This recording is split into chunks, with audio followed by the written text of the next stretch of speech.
I call this regular meeting of the Carrollton-Farmers Branch ISD Board of Trustees to order at 7 p.m. on February 4th, 2021. Board members, district staff members, and members of the audience, you are free to join me in standing as Glenn Blansett from the Carrollton City Council provides a message, followed by the Pledge of Allegiance, led by John Matthews, and the Pledge to the Texas flag, led by Sally Derrick.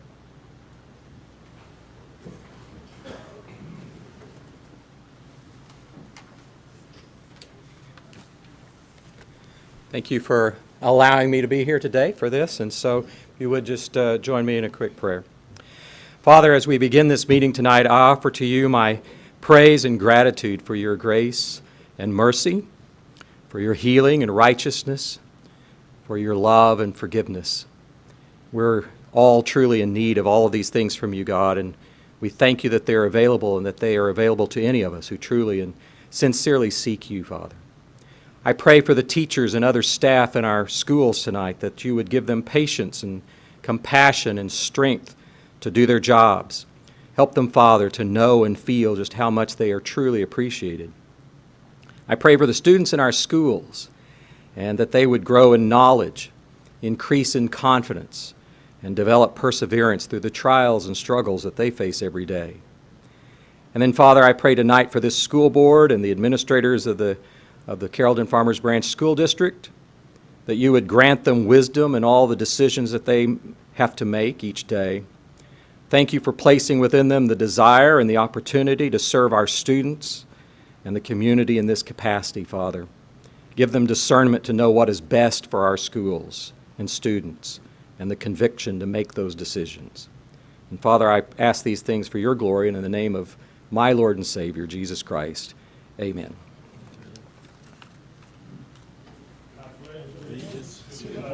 Of the United States of America, and to the republic for which it stands, one nation, under God, indivisible, with liberty and justice for all.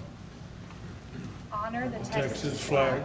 I pledge allegiance to thee, Texas, one state, under God, one and indivisible. Thank you, Dr. Jackson. Thank you, Mr. Blansett, and thank you, Mr. Matthews and Ms. Derrick. And welcome to everyone tonight. Welcome to our February meeting. Welcome all the people who are here with us in person, and to all of those who may be tuned in, streaming, watching us on the internet. So thank you for joining us tonight. As a district, we dedicate all of our efforts and resources to our goal of high expectations for all. The board uses this goal to guide all deliberations, decisions, and actions. You will get to see all deliberations, decisions, and actions of the board in open session, with the exception of some items which may be discussed in closed session as stipulated in the Texas Government Code Section 551, commonly known as the Open Meetings Law. These items typically deal with personnel matters, consultation with our attorney, and real estate. For the record, the board members present are Tara Herbachik, John Matthews, Sally Derrick, Randy Shackman, Juan Renteria, Guillermo Ramos, and myself, Les Black. We constitute a quorum and may conduct business on behalf of the district. Before moving to the next agenda item, I would like to remind you that the board will accept comments from citizens of the district and from district employees. Anyone wishing to speak, either as an individual or as a representative of a group, may do so during agenda item number 3, Audience for Guests. Please submit your requests to do so on one of the forms provided on the table just outside the boardroom door. You may place the completed form in the box provided on that same table, or present your completed form to Administrative Assistant Kim Castagnon. When the board addresses agenda item 3, Audience for Guests, you will be invited to the podium to speak to the board. The next agenda item is number 2, Special Presentations and Recognitions. Dr. Chapman? Yes, sir. It's always a great honor to recognize our students for the outstanding work that they do each and every day. And so at this time, Ms. Parnell is going to start the acknowledgments. Good evening, Dr. Black, Dr. Chapman, and board members. Tonight, we are pleased to share with you several of our recent student successes in fine arts. We would like to congratulate each of the following students for their hard work and dedication. And students, as I call your name, if you'll please come forward and stand in the center and we'll grab and take your picture. We'd like to start with Creekview High School. The principal is Joe LaPuma. I believe he's here in the back. The first student is Luke Bayard. He received TMEA All-State Tenor Bass Choir.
Next, we have Ranch View High School, Principal Sherry Scratch. I believe Sherry's here. Yay! And the student is Geraldo Rivera, ATSSB All-State Symphonic Band.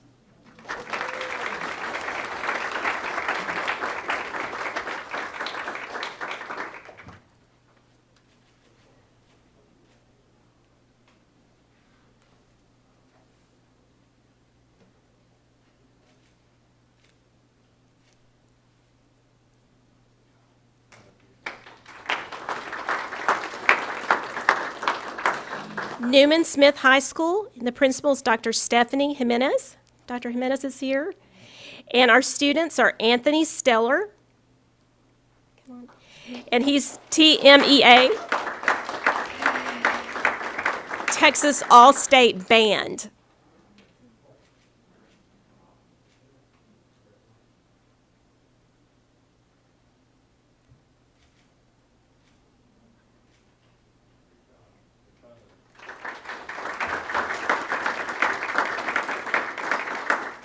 Jacob Fontress, TMEA All-State Philharmonic Orchestra.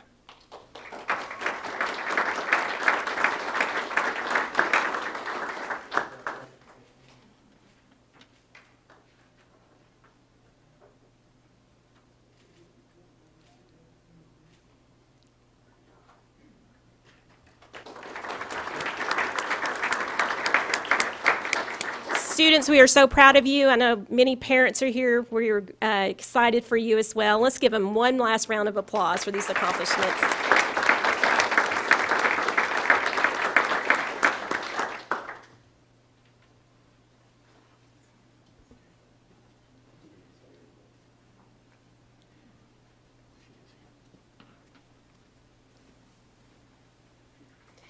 Next, we are excited to share with you our teachers and employees of the 9 weeks, and if you will please join me at this time in watching a brief video announcing the honorees.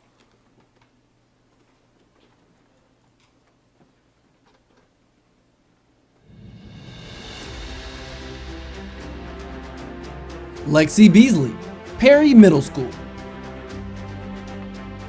Julia Hoffman, Polk Middle School. Wes Baker, Creekview High School. Shannon Elliott, Early College High School. Bridget Sherrill, Ranch View High School. Blaine Chamberlain, Newman Smith High School. Jonathan Rojo, R.L. Turner High School. Kara Tesla, Mary Grimes Education Center. Neely Clark, Salazar Learning Center. Fauna Patterson, Student Nutrition. Angela Bybri Moya, Professional. Chandrea Miller, Facilities. Liliana Rangel, Paraprofessional. Let's give all of these employees a round of applause. Okay, and we will place this information on our website, and that concludes our recognitions. Thank you.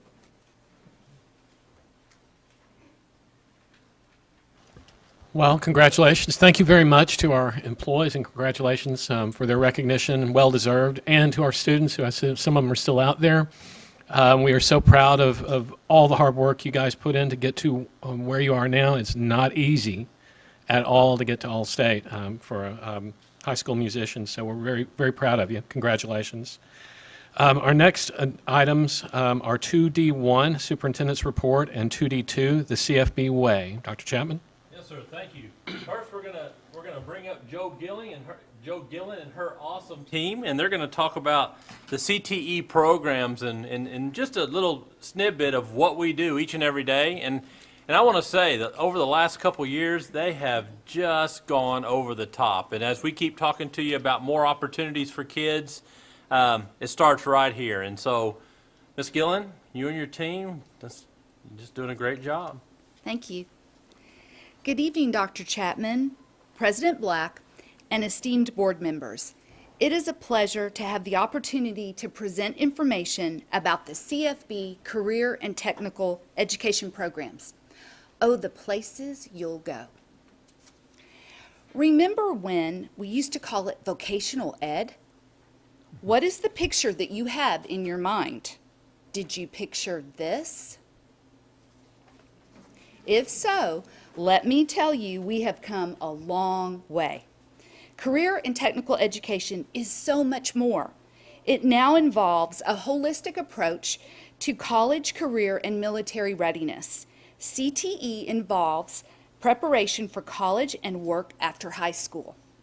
In CFB, we want our students to know there are multiple pathways to a livelihood. Our programs prepare students for the world of academics, technical schools, industry-based certifications, and real-world experiences. Now, when we talk about today's CTE, we are talking about business, law, technology, cosmetology, and medical professions, just to name a few. There is so much to share in terms of student opportunity and progress. Don't you ever wonder where our graduates are now and what they're doing?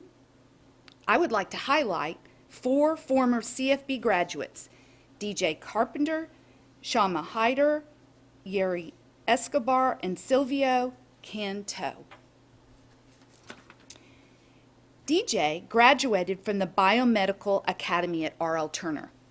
While still in high school, he earned his emergency medical technician certification and now serves as lieutenant paramedic with the City of Bryan Fire Department. Shama graduated from our Academy for Media Arts and Technology and has gone on to build a highly successful global marketing company. Named as one of the most successful graduates in Forbes 30 Under 30, Shama is also a web and TV personality, a best-selling author, and the award-winning CEO of Zen Media, a global marketing and digital PR firm. Yari, a former METS engineering student, is currently the transformation manager at Jacobs Engineering Group, a worldwide innovative solutions consulting firm. She is also a member of the American Society of Civil Engineers and serves on the Texas STEM Advisory Board for R.L. Turner High School. Yari gives back by ensuring METSA students receive authentic experiences. She says, METSA made me who I am, and I want to make sure that students have the same experiences today, even though it might look a little different considering our current environment. Silvio, a graduate from Smith's International Business Academy, works in a leadership role at JP Morgan in San Francisco, with FinTech, short for financial technology. He said that IBA's emphasis on soft skills, internships, and his unique work experience prior to college were invaluable. He shared with us how much he appreciates that IBA and his internship helped him figure out what he wanted to do at the undergraduate level, which set him on the path that has resulted in where he is today. Now for the work. Last year, we formed a CTE task force to look at all of the programs that we offer and the courses that will help students either receive certifications, work skills, and/or dual credit to be successful in industry. The task force was necessary because we wanted to ensure that everyone would collaborate and communicate what was working and what wasn't working. We needed all boots on the ground to come together. Those that participated in the task force inspired our team with their energy and enthusiasm. As a result, leadership teams were formed at each of the comprehensive high schools so that the talking and working continued. One area of focus for the campus CTE leadership teams that I'm incredibly excited about is the current look at our curriculum, in which we are offering over 140 courses district-wide. We are surveying teachers, aligning the TEKS with courses, and developing benchmarks for the certification tests.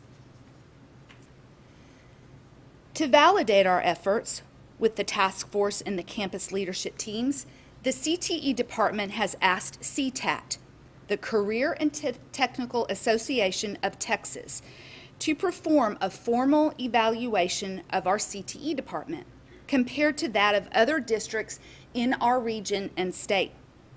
The CTE task force will compare CTAT's findings to our current scope and sequence.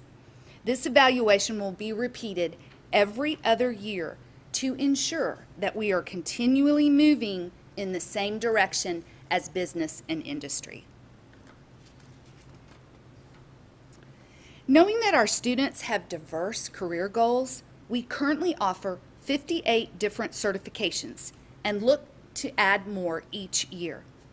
It is our goal to prepare students for their certification tests and support teachers with the necessary curriculum. We know that post-secondary credentials earned in high school lead to increasing the likelihood of graduating from high school, going to college, and obtaining a livable wage. Moving forward, we want more and more of our students to have these opportunities. For example, students participating in our district's automotive technology program can walk away with OSHA 30 and multiple ASE certifications. This program continues to evolve to be better and better over time. A few years ago, our CTE specialist, Steve Ann Smith, brought the coveted NATEF automotive training program to our district. And now, this year, our auto tech students have had the exciting opportunity to gain real-world experience by working with our district's facility staff on diesel engines. CFB's Chief Operations Officer, Malcolm Mulroney's enthusiasm and partnership with CTE has been highly instrumental in making this happen. One of our new and unique courses that we are offering this school year is floral design. Classes immediately filled to capacity. We decided to showcase this program tonight with this beautiful floral arrangement that you can see right here, and gift it to whichever board member's birthday is closest to today. Mrs. Herbachik, we are pleased to present this arrangement to you, made by the R.L. Turner Floral Design students. Happy early birthday.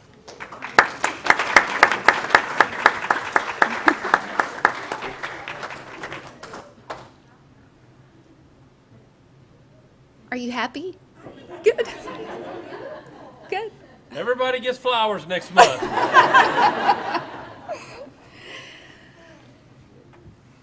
To ensure any interested student can participate in these exciting programs, the CTE Leadership Teams include campus administrators, teachers, counselors, special education, and specialists who work with our English language learners.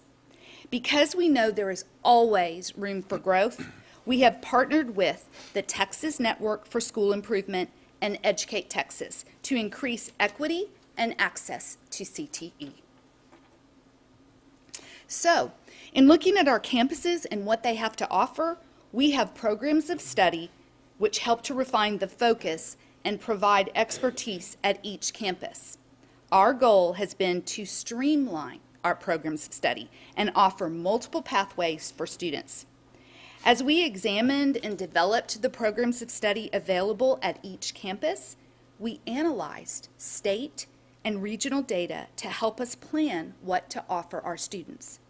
It is important as a department that we are not just choosing pie-in-the-sky courses for our students, but that we evaluate data, research, and guidance from our community partners.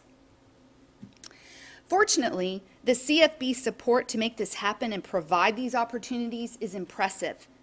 The CTE and CCMR departments work in collaboration to provide elementary, middle, and high school students exposure, hands-on activities, and experiences that will help answer the question, what will I be when I grow up?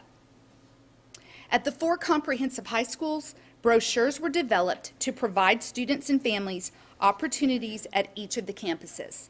These guides will definitely generate excitement as students build their marketable skills through a progression of coursework. So let's talk about what's coming for CFB CTE.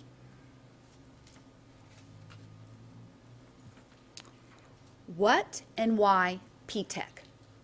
Pathways in Technology Early College High School, otherwise known as P-TECH, is scheduled to launch in 21-22. P-TECH offers workplace learning through a network of support with higher education and industry partners. It has historically benefited underserved students, targeting those at risk and economically disadvantaged. The first P-TECH will be the Information Technology Academy at Ranchview High School, focusing on information technology support and services, networking systems, web development, and cybersecurity. We are thrilled to be guided by partners such as Cisco and Microsoft. I feel it is important at this time to recognize our newest members, Katie Bourne, CTE Coordinator, and Ryan Hochstatter, CTE Instructional Specialist, whose remarkable contributions and leadership have led to this collaborative approach in CTE. I think they're hiding back there. Okay. Yeah. See them? Okay. Katie Bourne, better known to some of you as Katie Fosha, was a Rosemead Roadrunner, a Blaylock Bear, and a Creekview Mustang. She was the founder and president of the Crime Stoppers when she attended Creekview, and is a current Carrollton resident, and her children attend CFB schools. Prior to this new position as CTE coordinator, Katie was instrumental as the METSA director. She built relationships with industry partners and coaches across the state to ensure our launch of innovative programming. As you can see, a lot of planning and forecasting as to what's next is evident on this slide, such as the addition of 3 new P-TECH academies in the 22-23 school year. Our current college and career readiness models designation status at each of the high schools is either in application mode or well into development. Creekview will have a P-TECH in Law and Public Service. Newman Smith's P-TECH will be in Architecture and Construction, and Turner will continue to maintain its T-STEM designation, which focuses on improving instruction and academic performance in math and science-related subjects. We are honored and proud that METSA was one of the first 10 T-STEM designated schools in the state of Texas. Recently, Biomed joined METSA under the T-STEM umbrella to encourage collaboration between the two academies and offer a new biotechnology pathway. Last but certainly not least, I would like to mention our highly successful Early College High School. This campus is designated as a blue ribbon school and continues to excel as an avid college readiness system for all students. Early College High School is a big part of our college career readiness school model.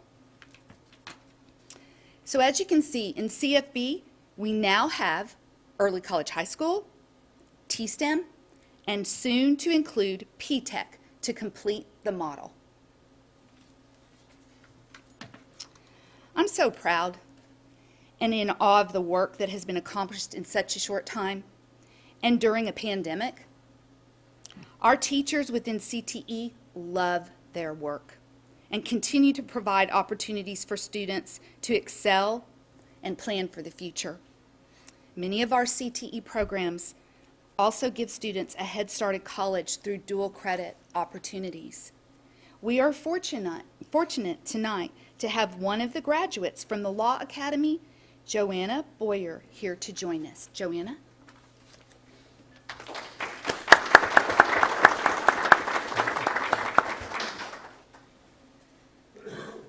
Good evening.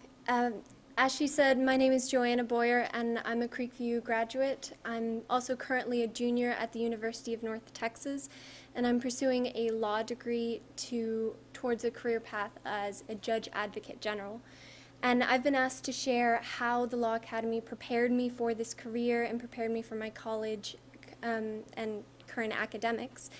And to be honest, it was crucial.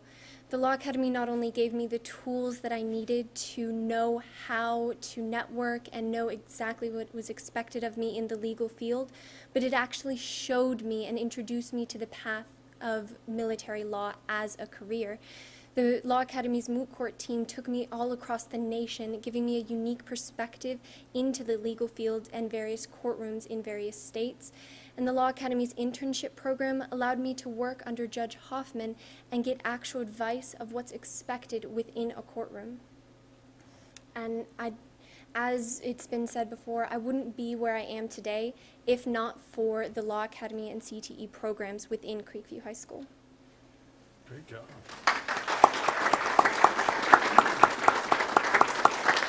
Thank you, Joanna.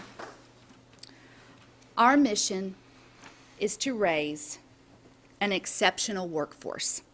CFB educators support and encourage growth and change as we prepare for the future. We also know that there is so much more work to do, but that's the fun part. In closing, you're off to great places.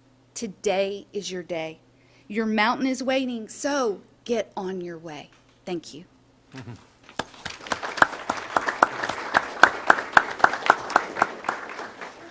Board members, do you have any questions for Ms. Gillen regarding the CTE programs?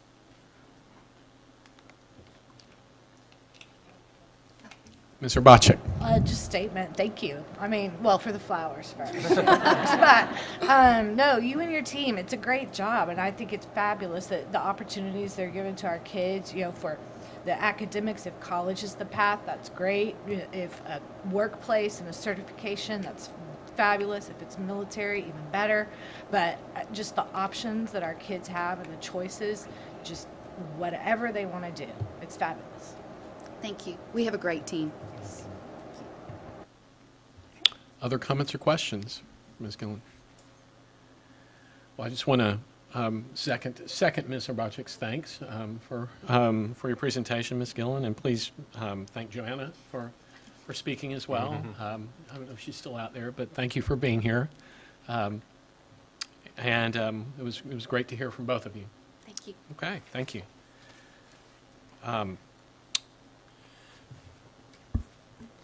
Okay, next we're going to hear from Mr. Maroney and VLK. No, we're good, so we don't want to follow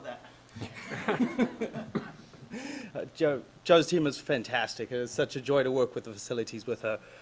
So tonight we're going to take a look at Perry Middle School. When we selected VLK architects, we set the bar really high and said, we need to design a middle school. Middle schools aren't easy to begin with.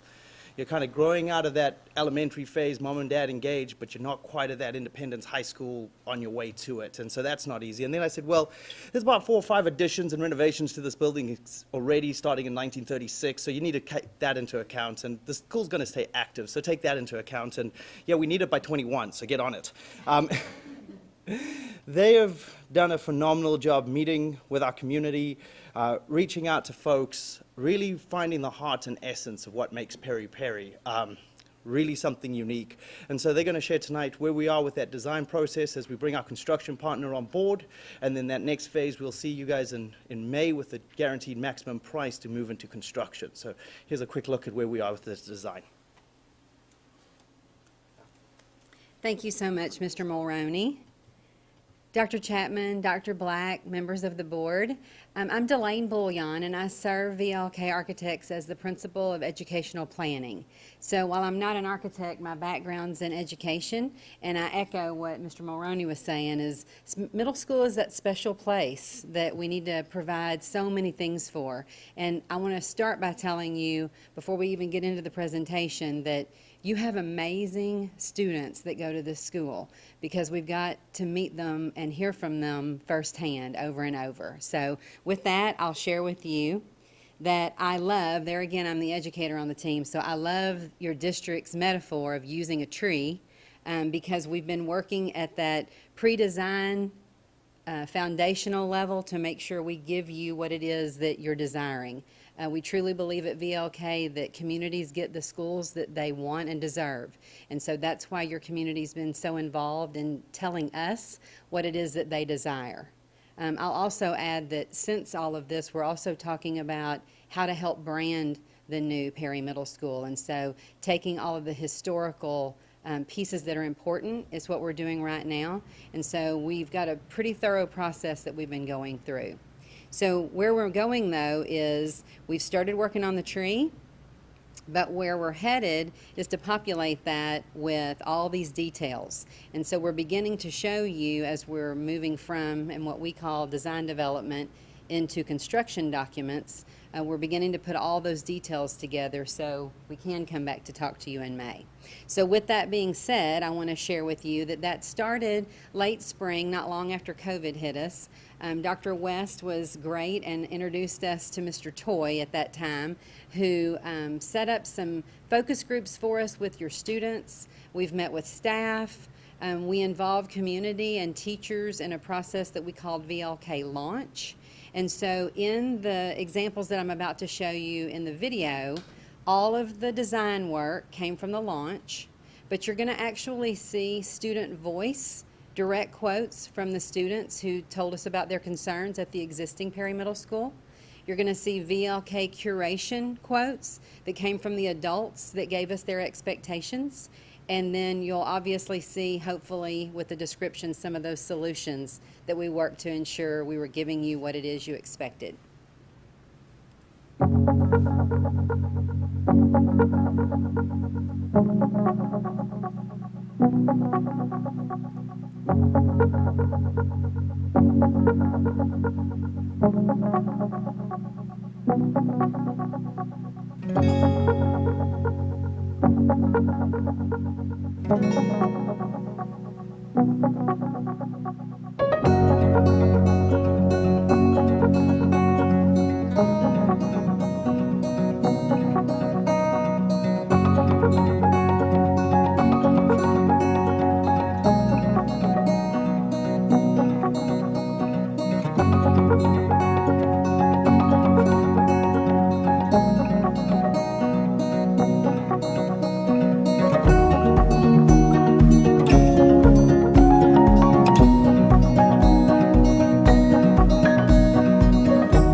was opening in August of 2022 because it's going to stay open, like Mr. Mulroney said. We love a challenge.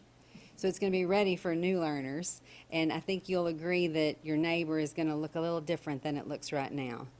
So without any further ado, my colleague Clinton Shiver and I are here to answer any questions that you may have or entertain any comments. Do any board members have questions? Ms. Derrick? Not a question, just a comment. Looks fantastic. I love the CFB branding on the front. I think that's probably right up Ms. Herbachek's alley. And I think that's important because Beltline is a main thoroughfare for our community, and there's a ton of traffic. So to have that big CFB written on the in front of the building, I think is just going to be an excellent opportunity for branding for us. So well done. Welcome.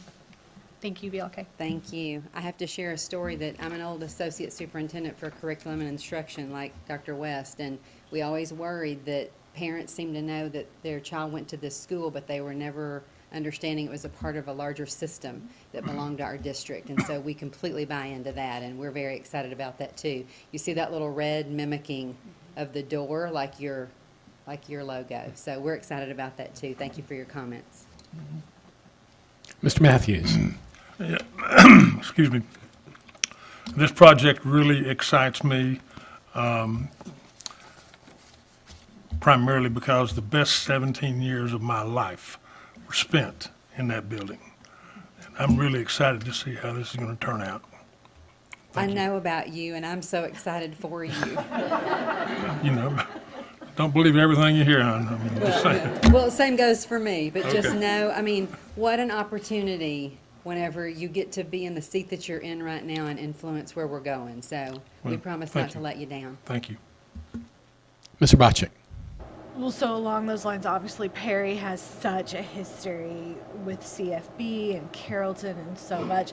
So how are we incorporating kind of remembering the history or celebrating that history, but moving forward for our kids? What, can you share a little bit about that? Yes, ma'am. We had our first meeting Tuesday night, and it was fabulous, I think. We had community members, parents, students, teachers, Mr. Toy, Dr. Chapman, Mr. Mulroney. There's so many people that are involved. And what we're doing right now is collecting information that anyone wants to share about memories, any stories, any artifacts, anything like that. We have surveys out, and we're calling it home fun right now because I don't like saying homework because it should be fun.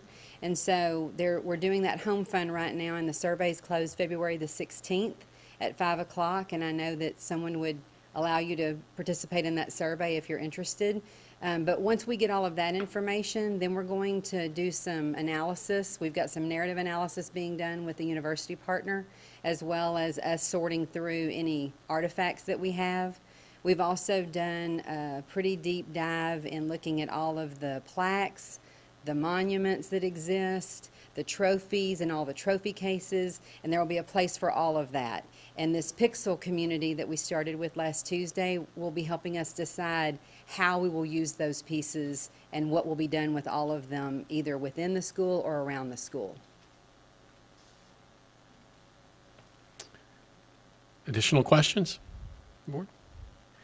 I'd like to just echo what the other board members have been saying here, that it's a former middle school principal myself. This is exciting to me, and as one who's had two kids who've gone through DeWitt Perry, it's also very exciting. But I also want to say that I particularly appreciate the efforts you guys went to gather student voice, and then elevate the voice. Not only talk to them about what they want, but now when you're presenting to us, you're making it clear in public the ways in which student voice influenced the design, and I think that's important, and I hope we're giving that message back to the kids at DeWitt Perry as well. So thank you for this presentation. Thank you. That's why I have the best job ever. Okay. Well, thank you very much. Next, we are on to the CFB way. Dr. Chapman? Yes, sir. At this time, we want to give a presentation. Ms. Parnell and Dr. Cordosa on our enrollment and our website presentation and what we're doing to increase our enrollment at CFB. Well, thank you, Dr. Chapman. Well, as you all know, recruiting and retaining students is a top priority for the district. Last night, we had our first virtual open house. We had approximately 1,060 in attendance. And I want to thank all of our principals, our campus staff directors, and all those involved. There was a lot of work went into this event, and we feel like it was very successful. I know that I had a chance to move from room to room, and I heard some very engaging conversations and some excitement. And our next step is to connect with those that attended the event and ultimately recruit them. So as we continue to move this work forward, we know that providing excellent customer care is essential to building trust and maintaining trust with our families. And after we received some feedback from our families recently, we determined that our application enrollment process on the website needed to be streamlined. So the hope was that it would provide greater ease and expediency to interested and possible students and families. So as a result, we revised the website, and at this time, as Dr. Chapman said, I would like to introduce Dr. Cardosa, and she's going to walk through the process, or the new process that's on the website currently.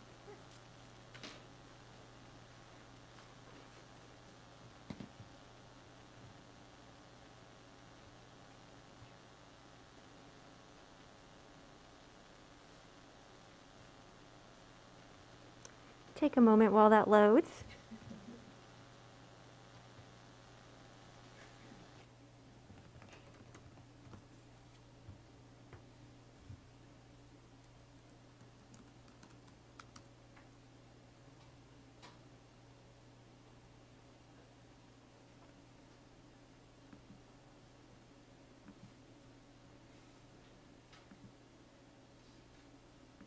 Just use my laptop.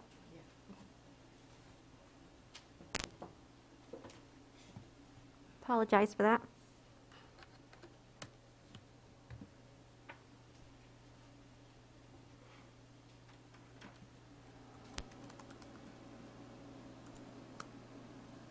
Okay, so thank you so much for allowing me the time to kind of share a little bit about the work. It was definitely not a one-person job. It was a super collaborative, interdepartmental, from teaching and learning to CTE, CCMR, Student Information System, Ashley Lamate, who's our webmaster, communications team. I mean, the process, I hope, looks simple, but a lot of work went behind it to make it look simple. But basically, if you start off at the home page, and then you go to enroll, and I'll put my laptop up here. So we either have current families or new families. We now have, as you've seen, the enrollment button up front and center. If we have an event or something important coming up, we will always have those buttons here. So last night we had the virtual open house, like Ms. Parnell said. It was live last night, but parents have up to 3 months on the internet to go back and see all of the recorded sessions. We know we have a lot of working moms, grandparents, and guardians that weren't able to make the live session, but they can still connect and see everything that you know, I had a mom call me, I have church, I don't want to miss church class, what do? I have 3 kids. And so we walked through it and she felt great. She's like, oh my gosh, I didn't know I could, you know, watch the recording. So that's the one benefit about technology, right, is that we can record it. And so we'll keep promoting that virtual event. So as far as enrollments, when you click there, we launched this part last spring. And so either if you're a new family or a returning family, there are specific steps for you. And we super simplified them, number 1, number 2. If you are interested in pre-K or programs of choice or transfers, those are our 3 biggest topics for enrollments. So we went ahead and added those buttons here. Never before has there been a website for us where it's all inclusive in one page. It used to be CTE here, pre-K over here, transfers over there. This is on Google, this is a paper form. So now it's all in one place. So if we're going into programs of choice, you would click there. It would take you here. And this is where we want to guide parents. We will always have the most current event happening. Last night, if you missed it, you can still register, like I said. In December, we had our Programs of Choice preview night, and that was the big video. Again, if parents missed the live version, they were able to see a recording. And then now we have the Apply Now and Enrollment button together. They used to be super separate. They would apply and think they enrolled, or they would enroll and think they applied. And whether you have a child in pre-K, in middle school, or high school, or all three of them, it's one application. So if I'm not having to navigate to another department, it's all in one simple place. They do still have to apply for each child, but it's all in one place. And then we have always dates. We also launch a texting system, so we try to publish this as much as possible. We know parents may be intimidated to call. I feel intimidated to call oftentimes businesses and, hey, it's me, I just have a quick question. But a text is super simple. They don't have to think about a greeting line or the ending line or how do I start it. You know, I submitted an application, when will I hear back? And then they'll hear back from a staff member. We monitor that every single day. Then we have important dates. So parents can always see, is there an event coming up that I might miss out on? When are those high school applications for CTE due? So this will always be updated now. We didn't have this timeline before. And then we have revised all our programs of choice. So parents can easily find those CTE and high school CCMR programs, but also elementary programs. Then digging into each one, let's say I want to go into the Law Academy. Each program page has a similar template. So if I really am shopping for my child to see, okay, do we want to go to law or do we want to go to biomed? They could do a side by side and the template looks exactly the same. Always an overview. What are the career pathways? What are the strands? What are the courses? And then even better, because we know that our charter schools try to recruit our kids from us, and some of our biggest selling points are our expert teachers. So in each program page, you will see what specialized training do our teachers have that charter schools have nothing on CFB. We know that it's important for parents for their child to feel connected either with their peers or with the community. So each section will have, how is my child going to be connected? They have a lot going on. And then how do I get in? That's always the biggest question. Do I just enroll? Do I apply? So it'll always be here and it'll have the directions. And then recognitions. As educators, we're really humble. Like we teachers, you know, they just pour their heart into kids, but they never tell you, I'm doing a great job, or I went and delivered shoes or jackets. So we're really trying to shine a light on our teachers and the work that they do, even though they won't do it for themselves. We're trying to do it for them, so there's a place for recognitions. And then anything else. The bottom could be miscellaneous, and then who to contact is right here. We really talked about access and equity. So we have that texting system, and then we also have their email address. A lot of times you'll see a hot link to their email address, but not the actual spelling. But not everybody has their email linked to their smartphone, and not everybody has a smartphone. But I can easily tell my friend, hey, can you send an email to ray@cfb.edu? So we really try to think as many details as possible. Still a work in progress, still building, still revising. And then the last piece of the puzzle that we recently added on is every campus now has a student recruitment page. It is called Why Enroll At, and it'll be their school name. And that exact same template you saw for the programs for the academies, you will see for the campuses that they poured their heart and soul into shining a light on their campus. And we had to help them and nudge them. But look at this incredible work that the principal and the students put together. And again, the exact same template, so parents can easily find what it is that they're looking for and compare from campus to campus or program to program. You know, what's special about the Polk teachers? How will my child be connected? We know that's important at middle school. about PTA. We know that's huge for so many of our parents, school recognitions, and then some testimonials from kids, parents, and teachers. So that's, in a nutshell, our streamlined, get as much information in the hands of parents who are super busy, and we know they're probably doing this after work or in the morning, and then they can do the rest of the steps when they can. You know, this was one of the things that multiple board members asked that we do when we streamline this. I mean, I know one board member had kids going through this and went, "This is crazy. We can't find our pathway here." And so, Dr. Cordos and the team has just done an exceptional job. It's all right here. When you go and look at what academies, what programs, it's all right there. Like she said, you can compare. I mean, this is a tremendous amount of work that's been done over the course of over a year, and they've just so proud of it. Thank you all. Thank you, guys. Are there comments or questions for Ms. Parnell or Dr. Cardozo from the board? I'll just say that I can't wait to go click around. Like, I want to go plague on all the different pages.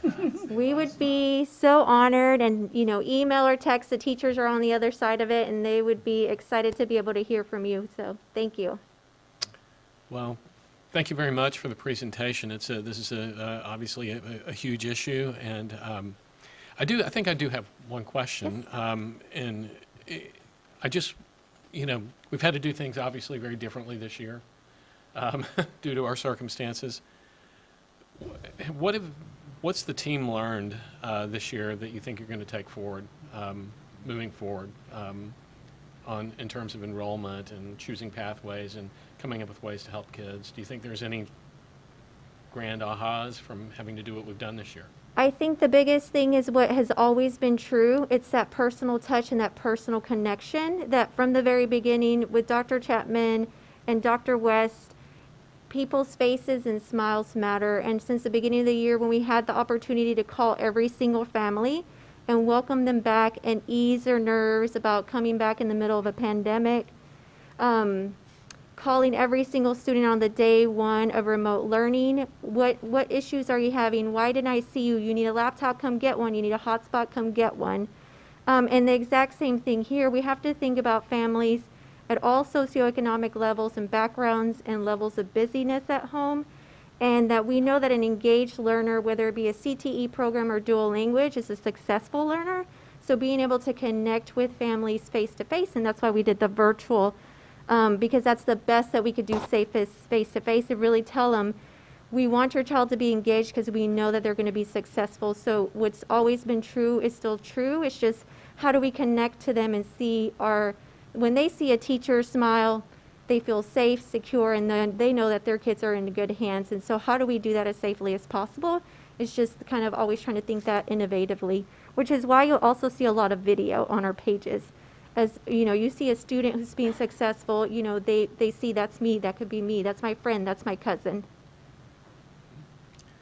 Fantastic. Thank you. Thank you very much. Okay. Thanks for the presentation. The next item is, I'm sorry, we're still on CFB Way. Yes, sir.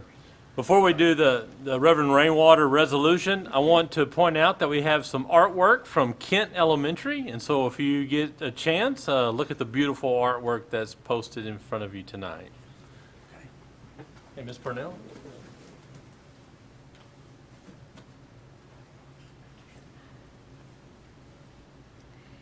Well, at this time, we are honored to ask Reverend Willie Rainwater and Juanita Rainwater to please join Dr. Chapman and Dr. Black as we present a proclamation in honor of Black History Month. Reverend and Mrs. Rainwater have been a cornerstone for equality and justice in our CFB community. They have led the charge to increase racial awareness. As the founders of Christ Community Connection, we are proud to present them with this proclamation tonight that I will now read. Black History Month, February 2021.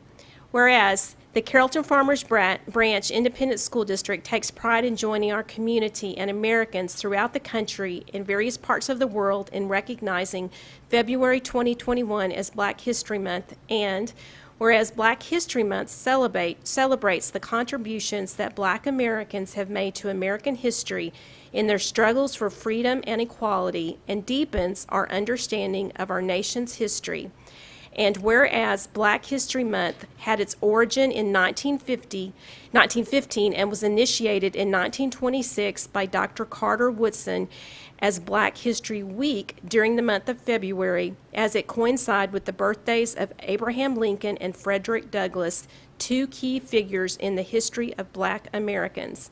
And whereas in 1976, this commemoration of Black History Month in the United States was expanded to Black History Month, and whereas this year's theme, the Black Family, Representation, Identity, and Diversity, explores the wide-range diversity of Black family life, and whereas the Carrollton-Farmers Branch Independent School District recognizes the significant contributions Black Americans have made in our community, state, nation, and the world in education, medicine, art, culture, public service, politics, human rights, and whereas CFBISD takes pride in the partnership with Christ Community Connection in the commitment to celebrate the rich history at the annual parade in honor of Dr. Martin Luther King, whereas the commitment from Christ Community Connection has helped pave the way for our students to learn the important history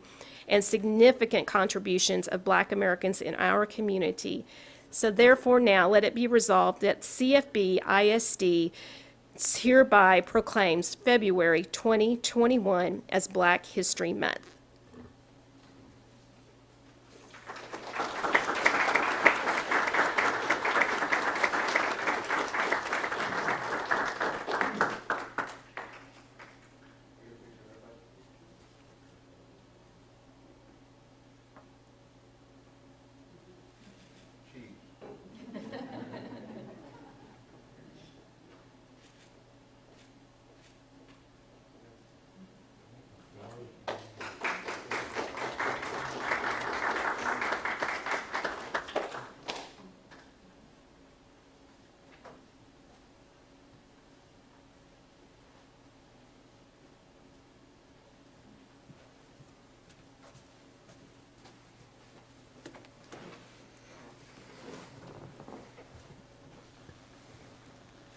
Thank you. Now, the next item is 2D3, which is our PTA update with Ms. Stacy Homan.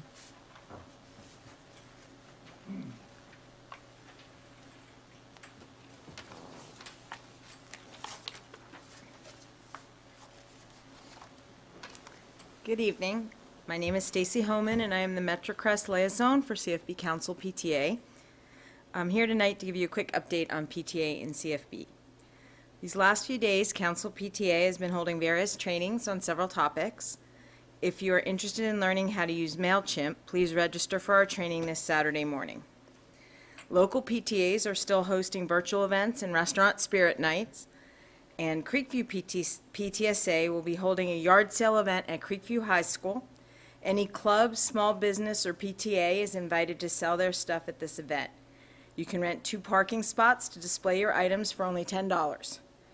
You can contact Ruthie Dudley, the Creekview PTSA president, or go online at yardsale@creekviewptsa.org for more information. In addition, MetroCrest Services is in need of hygiene items, such as bar soap, shampoo, deodorant, and toothpaste. You can donate these directly to the MetroCrest Food Pantry Monday through Friday, 8:30 to 4, or Saturday from 9 to 12. Or any local PTA representative can contact me, Stacy Homan, at MetroCrest Liaison at cfbpta.org, and we can arrange a pickup and deliver it for you. Our next Council PTA meeting will be held on March 10th at 6:30 via Zoom. We hope to see you there. Thank you. Thank you for the update, Ms. Homan. Thank you. And thanks to the PTA. The next item on our agenda is 3, audience for guests. Ms. Castagnon, are there any in-person requests for this item? No, we don't have any. Okay, we have none. We will proceed to our next agenda item, number 4, the consent agenda. The consent agenda is a mechanism that the board uses to approve a number of routine items together with a single vote. In compliance with the Texas Open Meetings Act, the public notice for this meeting includes the list of all consent agenda items, and the board has been provided ample information about these items in advance.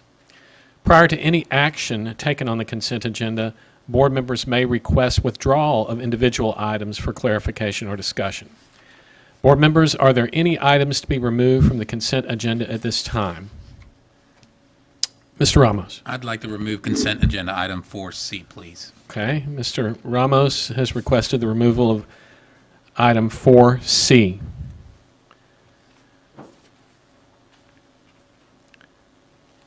No further requests, so hearing none and seeing none, board members, do I have a motion regarding the consent agenda as amended? I have a motion from Ms. Derrick.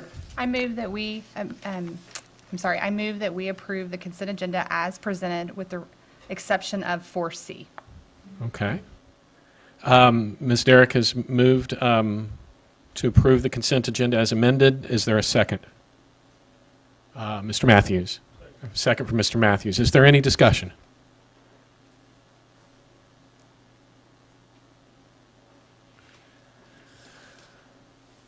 Hearing none. All those in favor, raise your hand. All those opposed to the motion, raise your hand. With a vote of 7 in favor and none opposed, the motion carries. The next agenda item is number 5, non-action items for discussion, and 5A, our construction update. Mr. Mulrooney?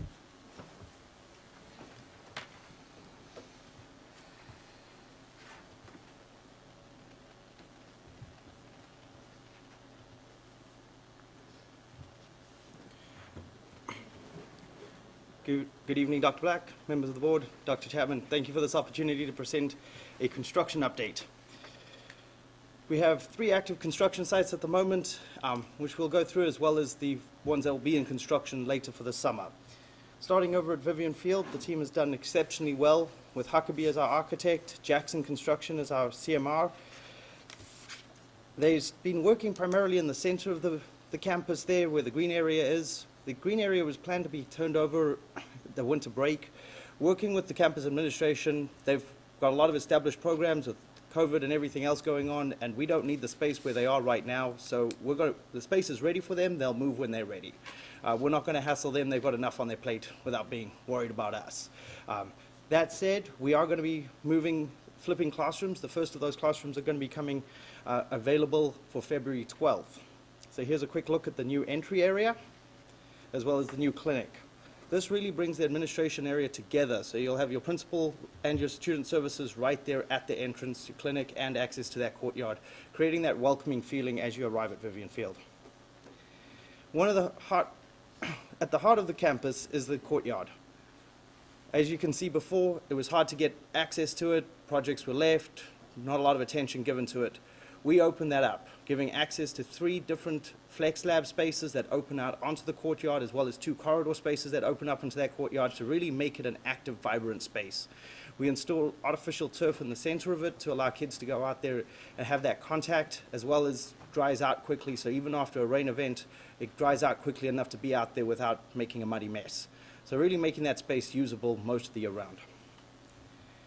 On the interior of the building, on the left, you'll see the update we had last time where we just had hung still. Jackson's team has done phenomenally well, driving right through that winter break, taking advantage of the break. While we were out, they were double time. And so they've got that area ready. And as you can see, the glass is in, the paint's done, the floor will be dropping, the furniture arrives beginning of next week. By the weekend, we'll be bringing in personal items, and that swap will happen over the February 12th break, and we'll have the first classrooms open at Vivian Field. Very exciting. Turner continues on. We completed that front entry area. We've been working in the courtyard in the CTE space. This has really been an amazing opportunity to work with Joe's team. When they said they wanted to give those real life experiences, we came to the challenge. And so with cosmetology and the floral shop, they'll actually have a presence right on Pride Lands, where they'll be having a little storefront where folks can come up and actually interact. When you come to cosmetology, you can actually walk up to a receptionist counter, get checked in, where previously you'd have to come in through the front of the school and then meander back through to that. Now you'll have that storefront. We've got floral on the other corner, vet med going on. So it really kind of creates that pedestrian, more real-life experience to honor those programs that Joe's teams are putting together. At the heart of this campus was another courtyard, and while we were doing the research for Perry, we came across some 1964 yearbooks. And it was amazing to see how vibrant the courtyards were and how those courtyards opened up into the campus. And I'm so excited to see us bringing life back to that. The courtyards have gone through a similar experience as Field. They weren't accessible from the campus. They weren't seen. We've opened that up. In the bottom right, you can see how we created this collaboration space. So right as you come off a corridor, through a collaboration space, access and visibility onto that amazing courtyard. Bringing that space for kids to have that third option that's not quite class or where they're going, that they can sit, gather, collaborate with each other, really to make campus a home for them, give that purpose. Sheffield has got my blood pressure up a little bit. City of Dallas, I think they just dropped $5 million trying to recover from their permit backlog, and they've had an unfortunate number of deaths in their department. We keep getting different reviewers. We get comments that we've answered. We get different comments. We're down there just about every day with our team, beating on them, trying to get this thing through. So at this point, we have done as much as we can, and so we are a little bit locked up. Now, fortunately, we had a healthy construction schedule. We anticipated some challenges. Not this bad, but some. So we're still holding true to that July 22nd completion date, but my blood pressure's up. Give Jackson credit. They have been phenomenal figuring out what can they do off-site, making sure that they've got everything planned to the T. So the moment those permits drop, they will be going full steam ahead. They've been phenomenal partners through this, not dinging us for costs, really being exceptional in every possible way to support CFB through this difficult challenge. So in the projects that are in design, which will be in construction for May of 21, we have Perry Middle School. This is just a fun picture because it shows all the different years and pieces that we navigate through that campus. Smith High School will be the first GMP you see. That will come back in April. The area there, the focus is again serving that CTE center as well as all the system upgrades. So it gets a new roof, new mechanical, new cameras, new security alarm, new fire alarm, PA, bell, all the nuts and bolts that we saw at McCourtin, and we've seen at Turner, as well as some CTE areas. Over there we have Innovation Alley. They don't have Pride Lands because they're not lions, they're Trojans. So we've created Innovative Alley to create that avenue to celebrate that great CTE work. As you come in the door there, we have construction, and partnering with Joe's team, we'll have that P-Tech piece to it, so we can welcome outside vendors, contractors, third-party vendors, people like that to really celebrate that construction program. As you come down Innovative Alley, you come to the robotics and the IBA program, as well as the heart of that will be the library. We're going to open that library up and celebrate that double volume space and really make it something special. We've been doing a similar branding exercise as we've done at Perry Middle School, and you can see the list of meetings. LPA is phenomenal about reach out as surveys, follow-up, small group meetings, large group meetings. Understanding what makes Smith Smith, what makes it unique, what gives it brand and identity. And we'll start to develop the graphics and wayfinding. We know that when a freshman arrives at high school, it's very overwhelming. But we want to make sure it's sophisticated enough that a senior isn't disengaged. So how do we balance those needs? And so that's something LPA is working on. Sorry, hey, too many buttons. Elementary package, we'll have 7 elementaries, the 4 McWhorter-esque projects. They're on the same prototype footprint as McWhorter, so they're going to get that McWhorter package. That's going to be River Chase, Thompson, Blanton, and Freeman over on the right-hand side. Then Las Colinas, Good, and La Villita, call those the light touch. They get that technology security upgrade, very light touch. Those are newer campuses. We're not going there with substantial work. They don't need rooftop units. They don't need new systems as such. Just new cameras, PA, bell, access controls. Those security upgrades, as well as just a light touch. There you can see we're in the design process, moving towards construction documents, bidded in April, bring the GMP to the board in May, be in construction, be complete by the end of the summer. Very similar to McWhorter. Here you can see the scopes of work, focus on that front entry, cafeteria, library, give that branding and identity to the front half. We're not going back into the campuses very deep there. Very much exactly like the McWhorter, same footprint, same design.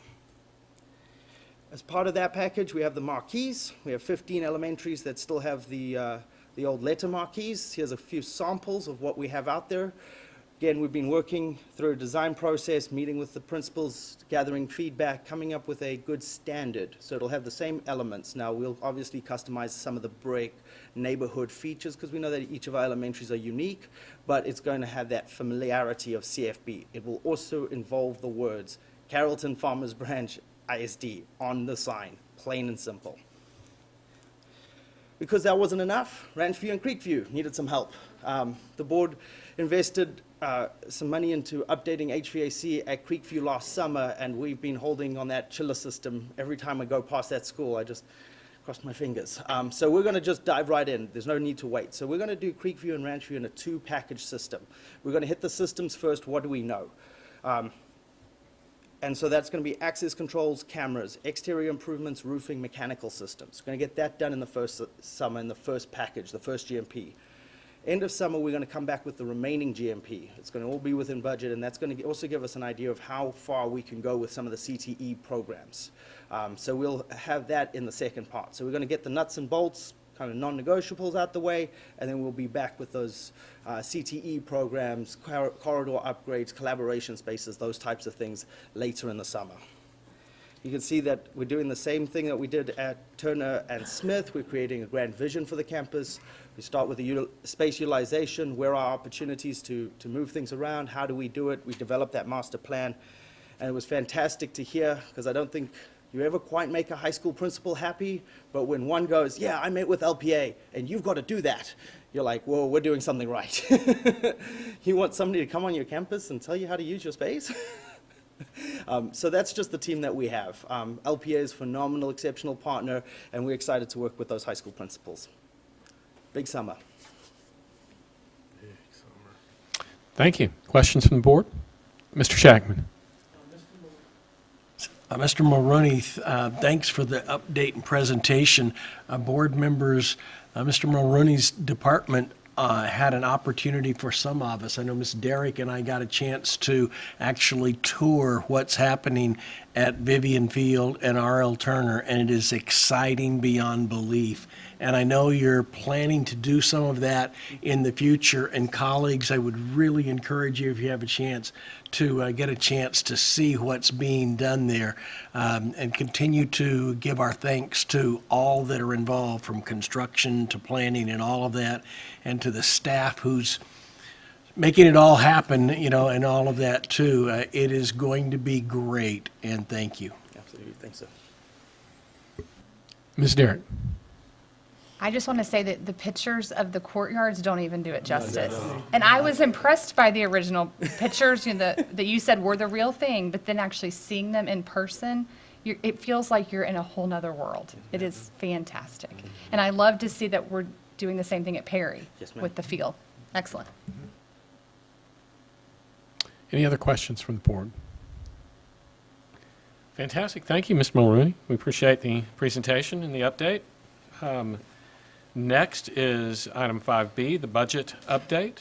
And I believe this is Mr. Bassett.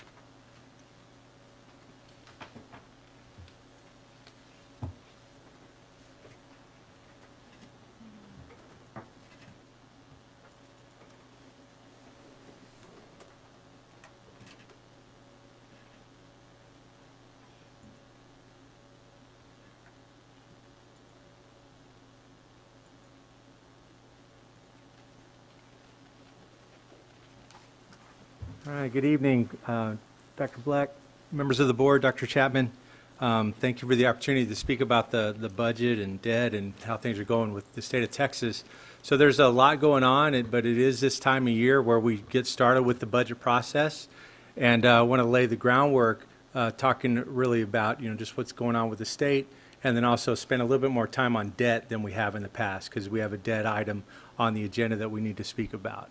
Okay? So our current financial standing, we're in really good shape on the general fund side, 4 months of reserves, which is really good. The debt profile is outstanding. You've seen that before, and I'm going to expand on that here in a little bit.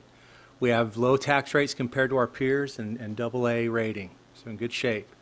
On the downside, on the challenges, as I've mentioned before, the Formula Transition Grant funding, which is, we're expected to be in excess of, $23.6 million, is set to expire after 24. And so we have to think about that in the future. And then we know that a future bond is going to be needed to address some of the other capital needs that we have. So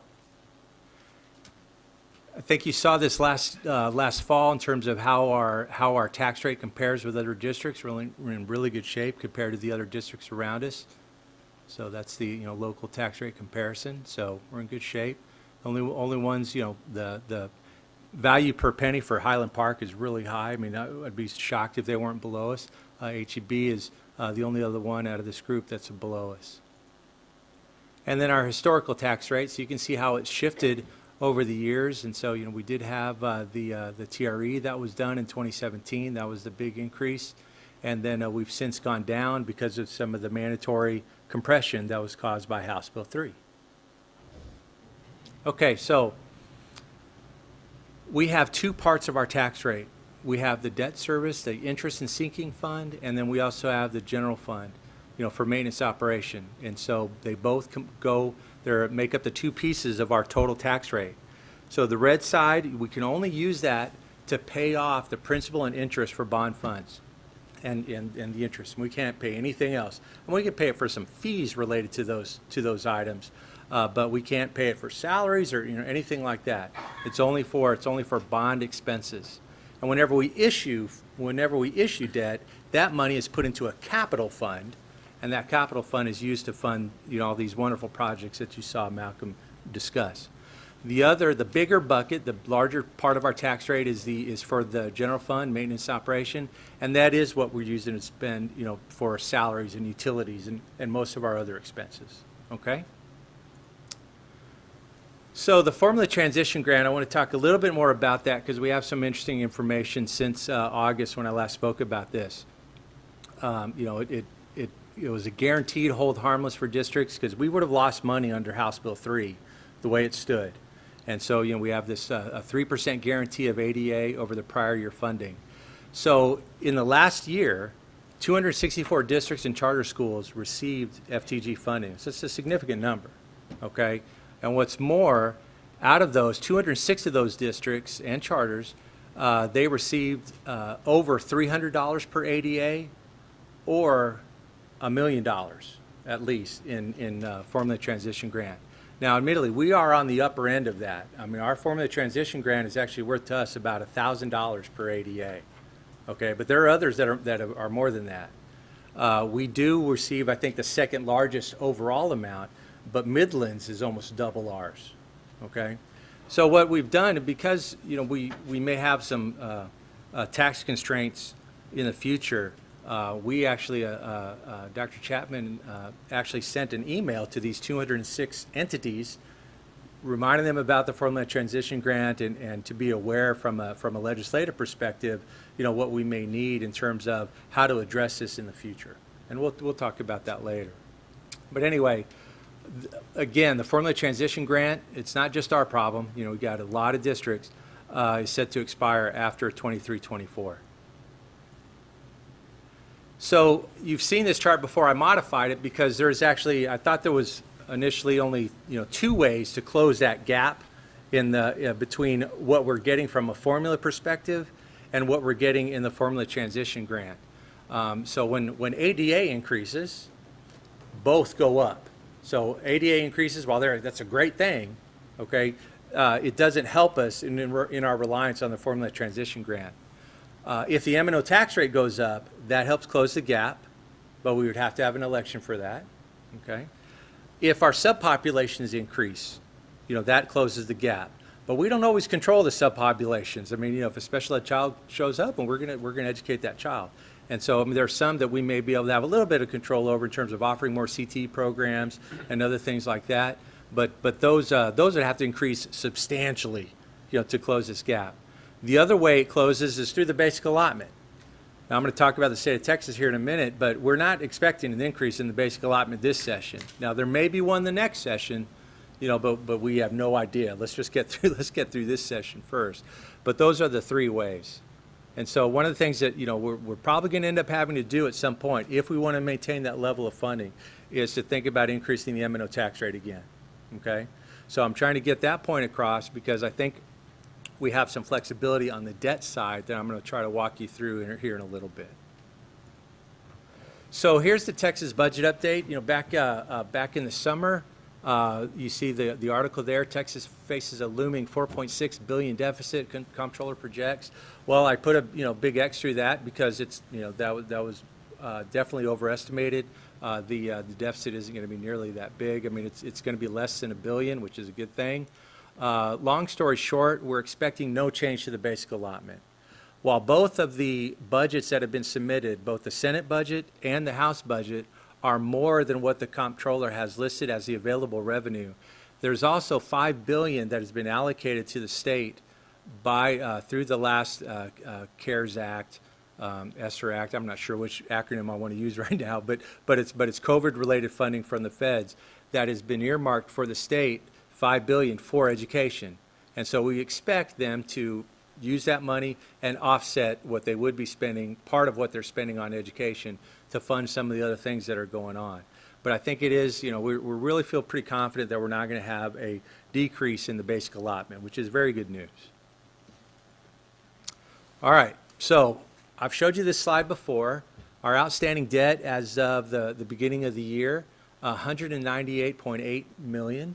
We're actually going to make $40 million in debt service payments just in a few days on the February 12th. So $36 million of that is going to reduce principal, and so our principal amount is going to go down significantly there to $162 million. So that's a good number, certainly for a district our size. All of our debt will be retired within 20 years. You can see the rapid retirement of our debt. So this is the way that profile looks, with the red being the interest that we expect to pay, and the blue is as we pay off principal. So I think you've seen this chart before, but I'm going to add some things to that as we go along here.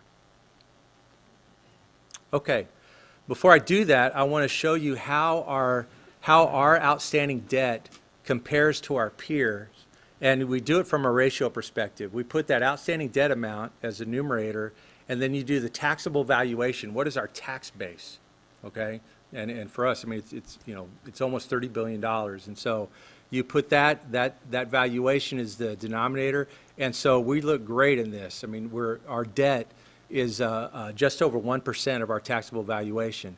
You can see, some of the local peers around us, how that number goes up. Louisville 3.2. The biggest is Grand Prairie at 6.3. The rating agencies look really closely at this one. This is one of the reasons why we're a AA+ district. 3% is where you definitely want to be below.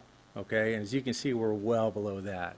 Matter of fact, I mean, we could add. I'm not advocating adding $600 million of debt right now. Don't not press. Whoever's here from the press, I'm not saying that, but I'm saying that we have a lot of flexibility in terms of still being able to keep our rating, okay? Now, how that compares to our state peers, and state peers are districts that are our size and also have similar demographics, and so you can see that, we're really in good shape there too. The only one that has less in that case is McAllen ISD, and so we're really in good shape in this ratio. We have really the best debt profile I've seen in any of the districts I've worked at. So the bond authorization, it was originally for $350 million. You're aware of that number. We issued $116 million in February of 19, and we still are using that cash. We have unissued balance of $234 million. And one of the things that learned quickly is that the goal was to be able to implement everything with regard to bond 2018 without increasing the tax rate. Okay, I mean, it's 20 pennies. That's we didn't want to go above that. We've been able to do that so far. So there's another way I want you to start getting used to thinking about debt and looking at debt. So when we issue debt, and the debt that was issued in 2019, when it was issued, it actually had, even though it was for 20-year debt, because we start paying off principal right away, the weighted average maturity of that debt was 7.9 years, just under 8 years, okay? So that's the weighted average maturity that debt's going to get paid off.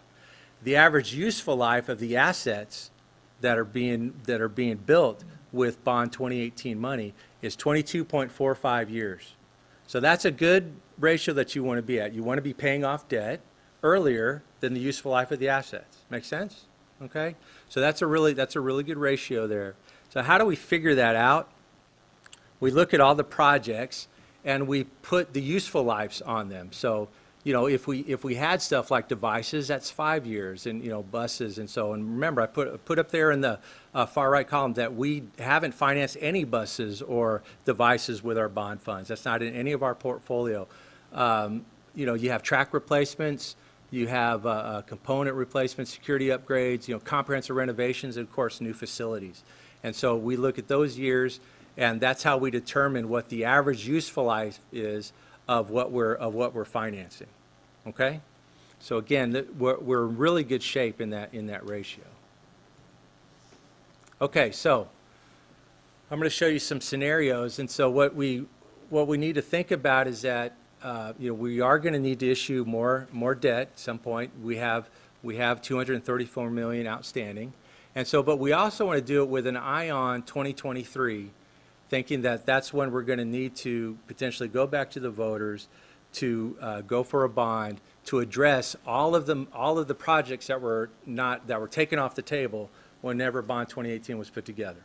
Okay, so the other thing I think we should be thinking about, because the rating agencies really like it when we set fund balance thresholds, both on the general fund side and the debt service side. So that would be something we could talk about in the future. The other thing, we want to avoid the formula transition funding cliff. Okay, that's what I started this presentation with. And so that's something that we have to keep in the back of our mind.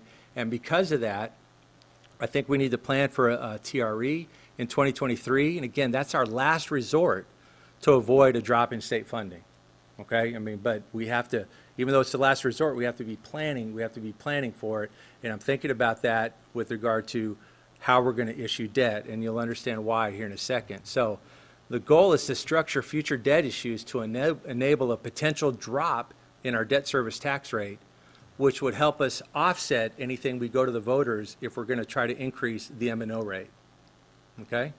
It's always easier to, you know, if you're going to ask for money on this side, you know, and pennies on this side, it's always easier to drop pennies on the other side, and it just makes it easier for the taxpayers to swallow, if you can do that, if you can manage your debt that way. And I think we really have a good opportunity to do that.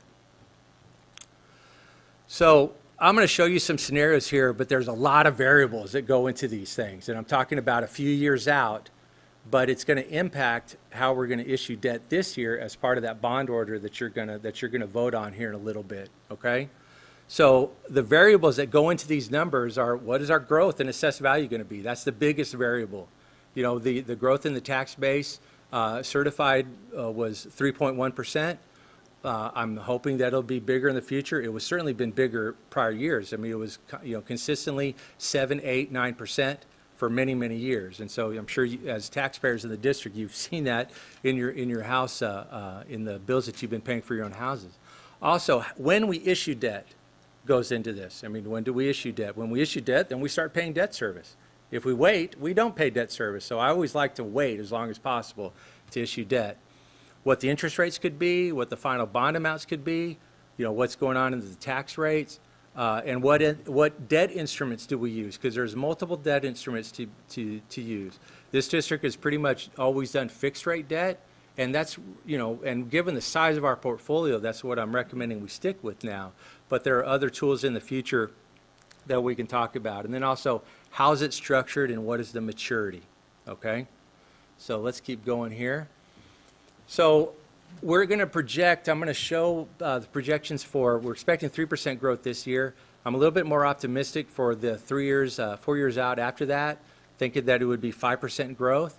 And then the other 3 years after that, 3%, but thereafter, just assuming 0, okay? And so let's assume that we issue all of the remaining $234 million. Let's assume that we issue that this year. I'm not saying we're going to. It depends on what the interest rates are. Right now, the financial advisor thinks it would be a good idea to issue the whole amount. because the tax rates have been, because the rates have been, close to historical lows, and that may be the case, but a lot can happen between now and the end of March or April whenever we want to issue debt, so we want to maintain the flexibility. But for this scenario, you're going to see everything being issued. The only twist to this is I'm going to show you two views. One, if we issue debt on a 20-year basis with only, with no maturities longer than 20 years, and then another on 30 years. Okay, so I'm gonna show you that. Again, we're trying to maintain the debt service rate at 20 pennies. Okay, and then we also want to pay off debt as early as possible to maintain the current tax rate. Okay, and then because I've talked about the potential of needing to do a bond in 2023, we're gonna look at, okay, what if that amount is $400 million, and what would that look at like in the out years if we issue $100 million each year beginning in 2024, 2025, 26, and 27.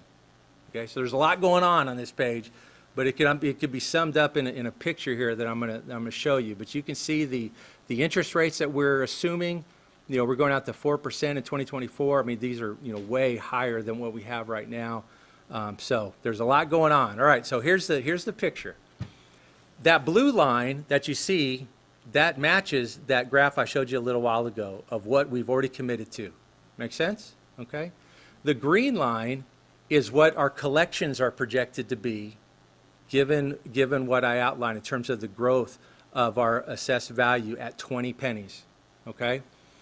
The yellow line, which starts off in 2021, but it matches, we would issue debt to be able to pay off, to maintain that 20 pennies. So that yellow line represents the projected debt issuance for 2021, and that's the $234 million. So if we issued all of that debt, we would do what we need to do to be able to maintain the 20 penny tax rate up through 2023.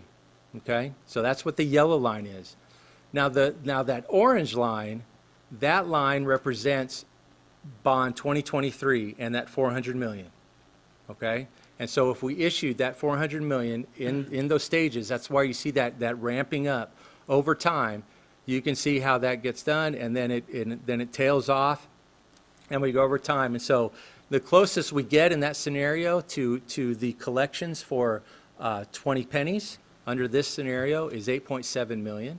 Okay, so that's how it looks on a 20-year scenario, maintaining our stance of only issuing debt for 20 years. Okay, all right. So this is the way it looks if you do it over 30 years. So you're spreading that time out, over 30 years, and you can see the blue line stays the same. The yellow line, goes out 30 years, and then you can see how the orange line goes out 30 years. But what that does is that it increases that gap between the green and the orange to give us flexibility of potentially lowering our debt service rate to make it easier for our taxpayers to accept a TRE if we have to go back out for them again. Okay? So the next table just shows those pennies and how they progress. But you can see under the current debt requirements, what we have here is if we were issuing 20-year debt and 30-year debt, you can see that in 2023, by the time we get to that point, I mean, we will need the 20 pennies. But after that, we can decrease the tax rate.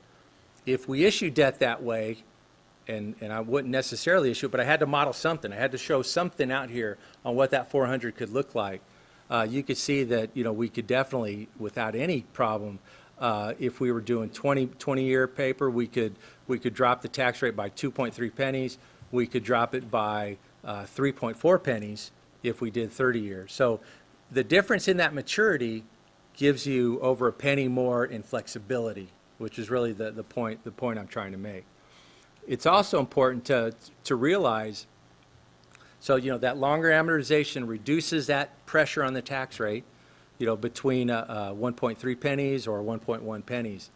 A 30-year, and the reason why I showed you that weighted average maturity just because if we issue 30-year debt, that doesn't mean that the weighted average maturity is 30 years. We're paying off debt early, and so it would probably be closer to 15 years, which is still well below the useful life of the assets. Okay, so it's still a very good ratio for us to have. One of the other things that I know there's a lot of board policies that'll be looking at. We've been talking to TASB about, but one of the things that we don't have is we don't have a CCA local, which outlines local policies for issuing debt, and we don't have anything, and so. It'd be a good idea to have that as a policy, and that's something we could talk about in the future.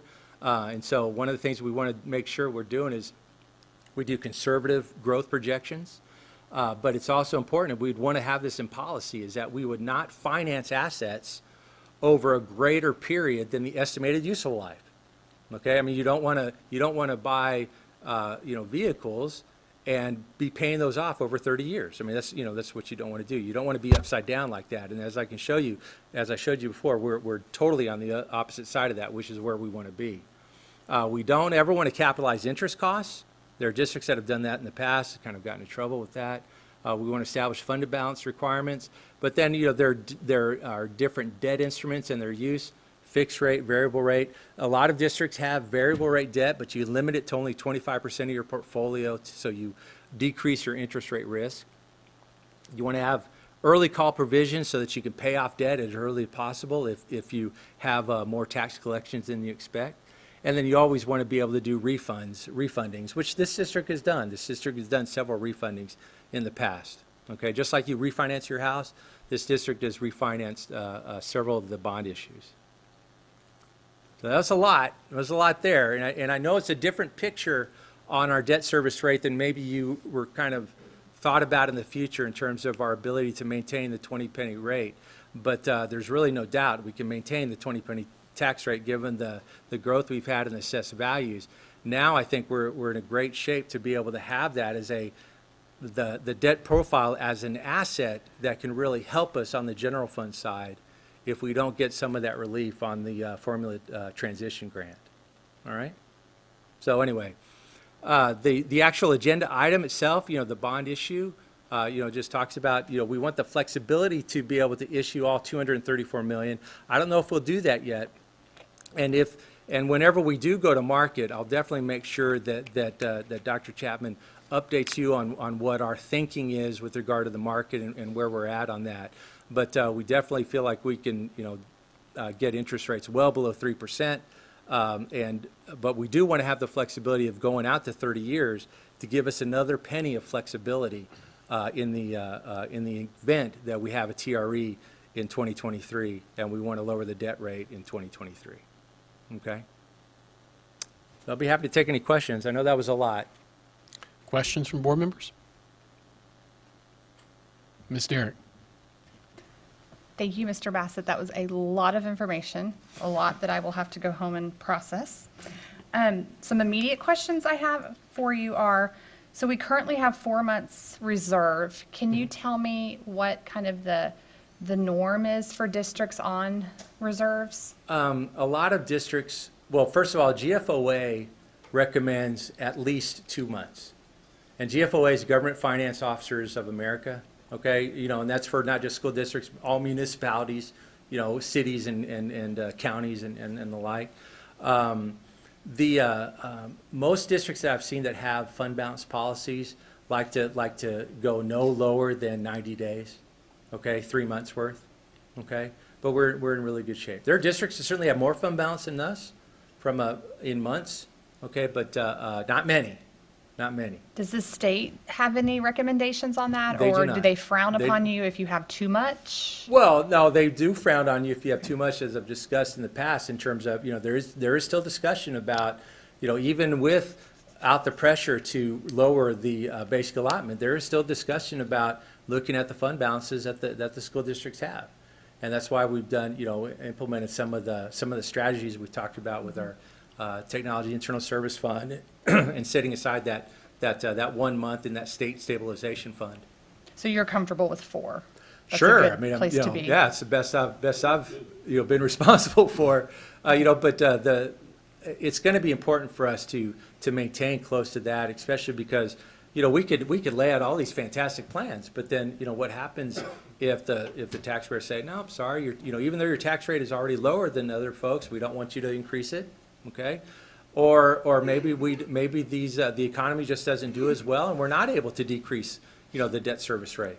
Okay, who knows? There's so many variables as I outlined. Right. And so, but we're in great shape right Okay. now. There's tons of districts that would want to be in our shoes.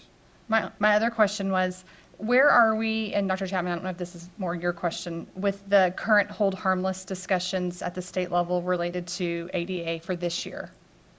Do we have any updates on that and what we as a district are risking losing if that doesn't get approved? Yeah, so right now, we're showing about 392 students that are no-shows part of the ADA. And if you base that on roughly $6,700 per kiddo, you're looking at about $3.2 million.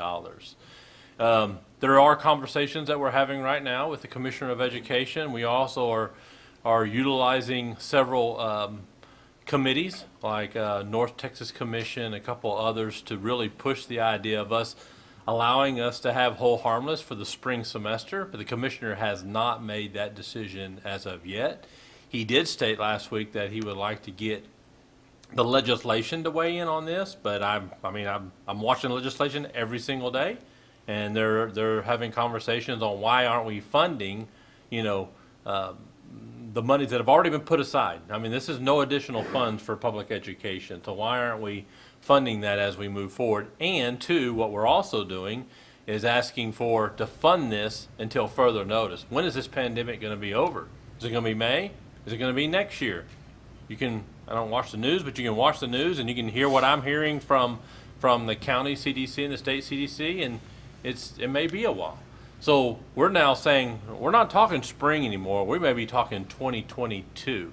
And so can you hold harmless for that for the foreseeable futures? But to answer your question, he has not given us any leeway, any guidance whatsoever. And I unfortunately believe that legislation may have to make that determination.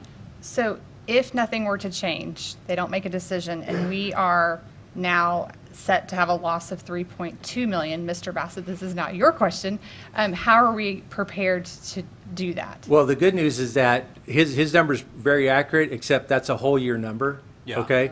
And so we are guaranteed to hold harmless through the first semester, and so you can cut that in half. But we do have the means within our current fund balance and all to be able to handle that. That was one of the questions that had been asked too about, doing other things in the spring for staff. And, it's still at this point, there's too much unknown, and we don't know where we stand with hold harmless. We're hoping that there's a decision made quickly. It's affecting over 2/3 of the districts across the state of Texas. Yes, sir. Yeah. I'm sorry. As we look at the projections, well, I guess I'm asking you to crystal ball for us and see how good your genie prophesying is. There's a lot of talk in financial circles about interest rates beginning to pick up, both from the Fed and then everything from home mortgage to whatever, and then some potential with pretty significant inflation concerns because of the large federal debt in various pieces. Does that then, with your crystal ball, make sense to get our debt issued more quickly when we could be at current favorable rates? Mm-hmm. Yeah, and that's one of the reasons why I want to have the flexibility in the parameter bond order that you have to be able to issue the whole amount this spring. Okay, there's definitely talk like that. I mean, there's definitely out there. You could also get others out there saying that we could have 0% rates. Right. And so anyway, there's, I mean, it is definitely out there. What we're going to do is as we get closer to when we may want to go to market, we'll be calculating what we think a break-even analysis would be, so that, if we issue that whole amount, if we issue debt, remember, if you issue debt before you need it, that means we're paying debt service on it, and the money's sitting in the bank, not getting nearly as enough to cover those costs. Right. But, so you compare that to how much interest rates would have to go up in the future so that it was a good idea to do that. And, we'll be able to articulate that. Last time I've seen that number was only 18 basis points, which I could definitely see things going up 18 basis points. And so we're keeping an eye on that. But that's why the order that you have that you'll take action on later would give us the authorization to issue the whole amount. And at what point would we think switching some of our debt to a variable debt would be advantageous or not advantageous? Where's the break-even line in that? Usually you want it, again, when you're doing variable rate debt, you're issuing things, issuing debt a year or 2 years at a time. And it really helps you manage your tax rate, okay? But also, after we make these debt payments, we're only going to have $160 million, in debt. And so, 25% of that, if you wanted to go that high, is only $40 million in terms of variable rate issue. And so I think it's better to wait, again, because the rates are as low as they are.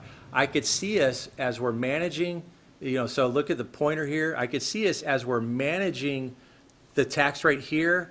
I could see us doing some variable rate issues to be able to help us manage that tax rate, okay? Okay. And so, but I don't see it as part of our current authorization, okay?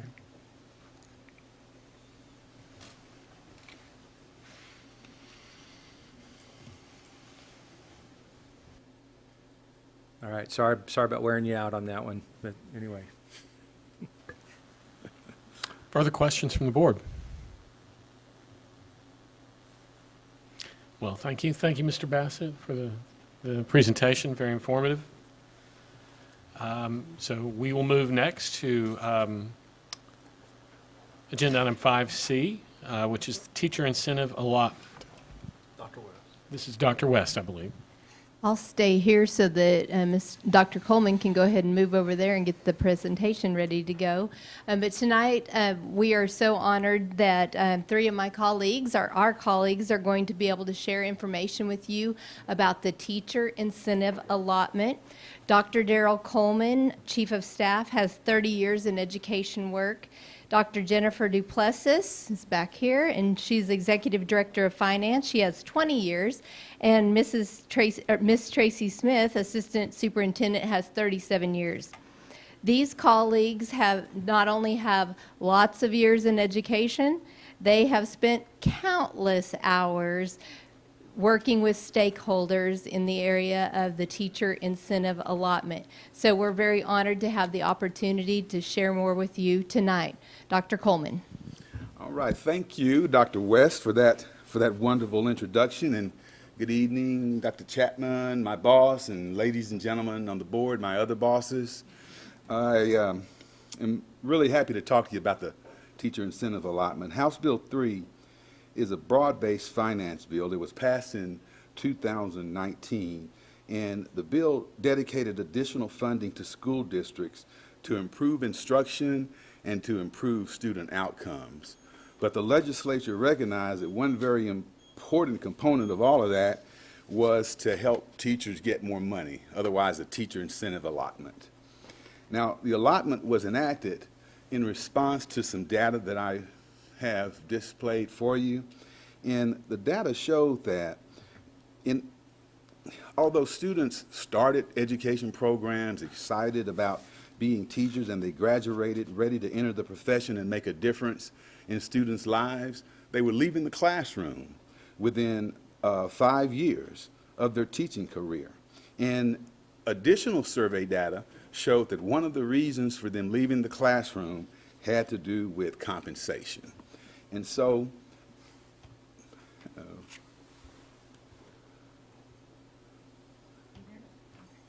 no, I'm not. Okay.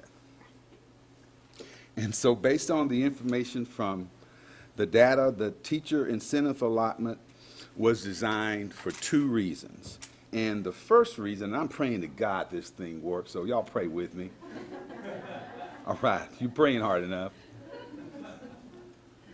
How come your finger does it and mine doesn't? You just stand right there. So use the arrow keys. So one of the reasons that it was developed was to ensure teacher retention and to ensure that the top teachers have a realistic pathway to a competitive salary. And the figure that comes to my mind most is a six-figure income. And they wanted to see that teachers could show that they had a pathway to earning at least $100,000 during the school year. Now, the other reason was to recruit. And of course, that's very important to us in personnel. They wanted to make sure that the teaching profession was more appealing to individuals in college, and we wanted to attract and keep the best educators in the classrooms. And then we also wanted to reward teachers who were most effective and incentivize teachers for teaching on the most challenging campuses in the district. Now, districts were not obligated to implement the teacher incentive allotment, but CFBISD has decided to make that commitment. And the process that we used to go about it was a collaborative process. We convened a task force that was made up of teachers and principals and central office staff, and all of them were surveyed and participated in a workshop, and the conclusion was unanimous that the district should take advantage of the teacher's incentive allotment. We believe that it would directly benefit our staff, it would support our teachers, and it would help them to all grow professionally. And our teacher incentive allotment program, it includes some clear performance measures and some specific ways to help teachers to attain those performance measures. Now, the reason why we also need the allotment is to keep us competitive. This slide shows the other districts in our region that are utilizing or that have decided to adopt the teacher incentive allotment according to TEA. And you can see that many of these districts are contiguous to ours. There are major competitors.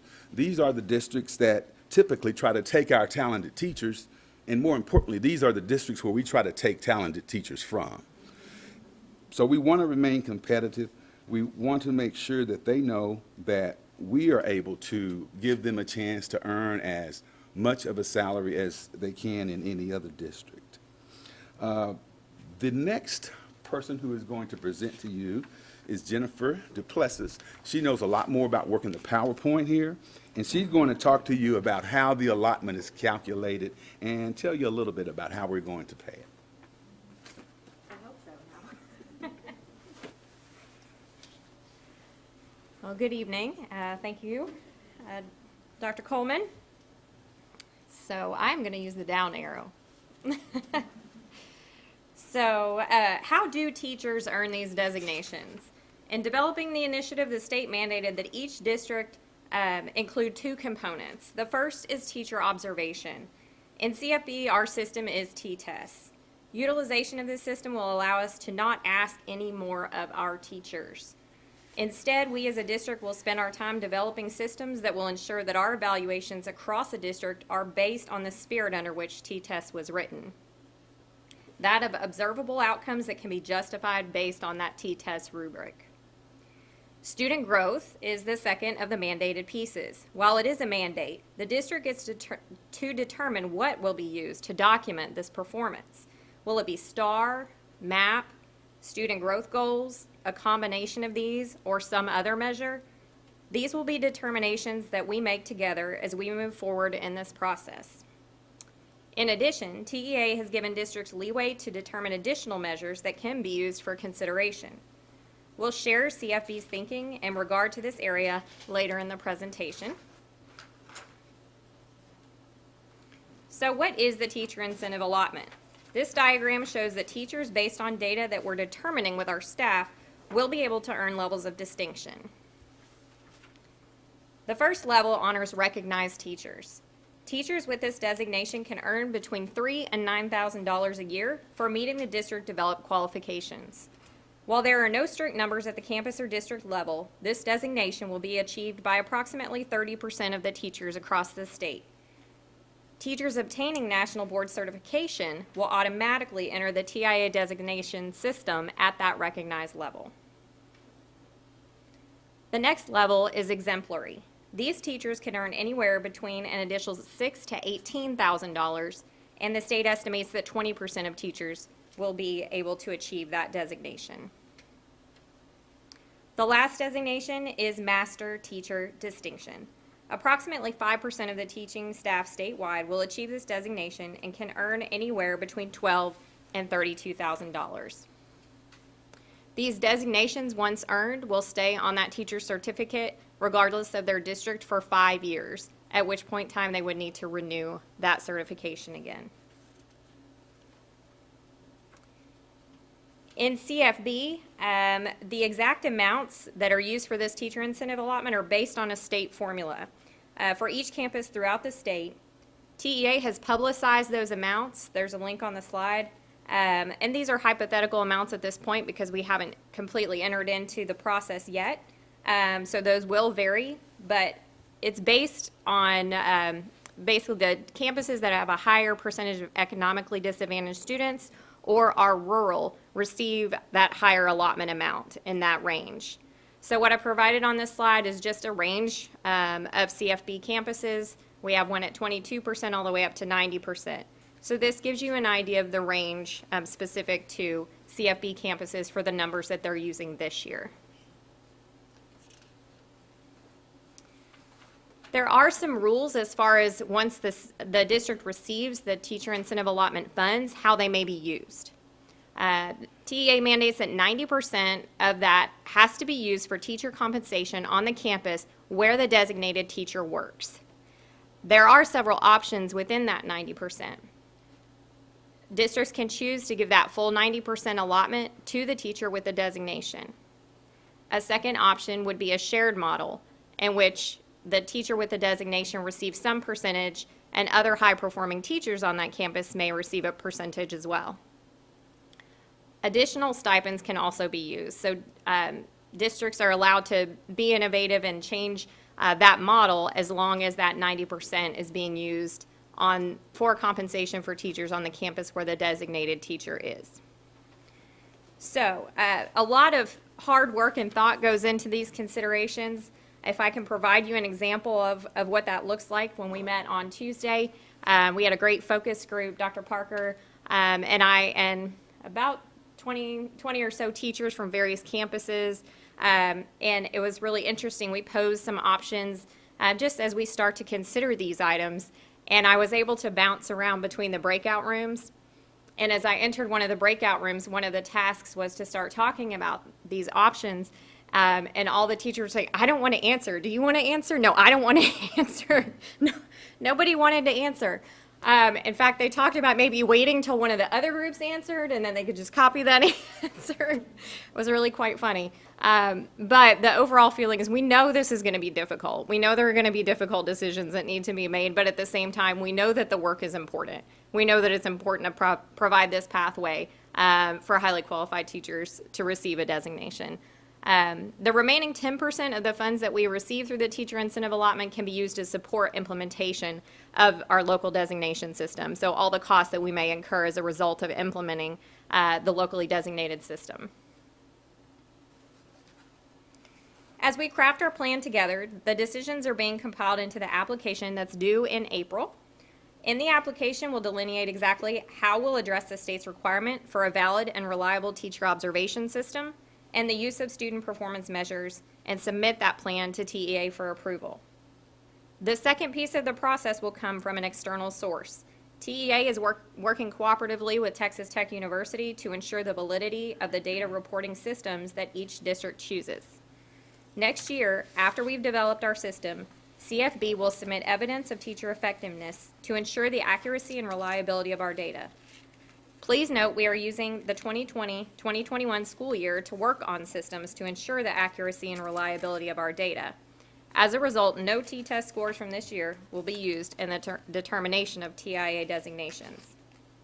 CFB is committed to the goal of putting all teachers on the path to earn a TIA designation.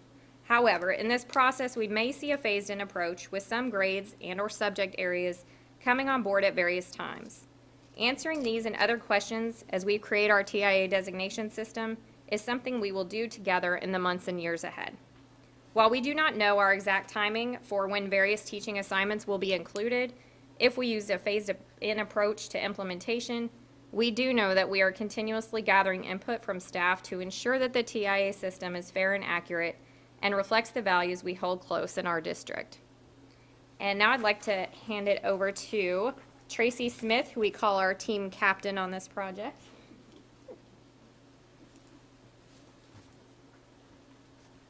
Thank you. So you can see from this slide, these are just kind of some of the milestones that we've been looking at as we have been navigating this process together. So even though only one has a check, the other ones are well underway. We have been working really hard as a team to get teacher stakeholders input and move on forward. The TIA task force met in September and early October and determined that we should move forward with the initiative. Then, in late October, our campus administrators shared a presentation, much like this one, with their staff. The presentation concluded with teachers being given the opportunity to share their ideas. 791 staff members responded to our survey, and 217 volunteered to continue to support our endeavors. So the first work that we had to do was to take a look at how would we proportion the pieces that the state mandated. So that with results of the survey and the weights that the staff should be allotted, you can see that they said teacher observation will count for 40% of each teacher's score. 30% they felt should be allotted to student growth, and the final 30% was the other category, which we had to determine next. So we gathered a second committee composed of staff members from every campus, and we met in December to further the investigation of this final 30%. Based on the input gained from the staff, the group discussed 5 additional components that could be utilized to help support the TIA designation system. As a result of this dialogue, the committee recommended that 3 measures be considered. 20% they decided should be put into teacher leadership and collaboration, because one of the main worries was that the TIA designation might lead to teachers teaching in silos, which is just not an okay thing in CFB.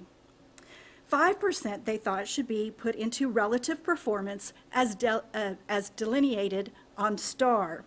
This also made sure that not only were they working for themselves, but they were also working towards their campus goals as well.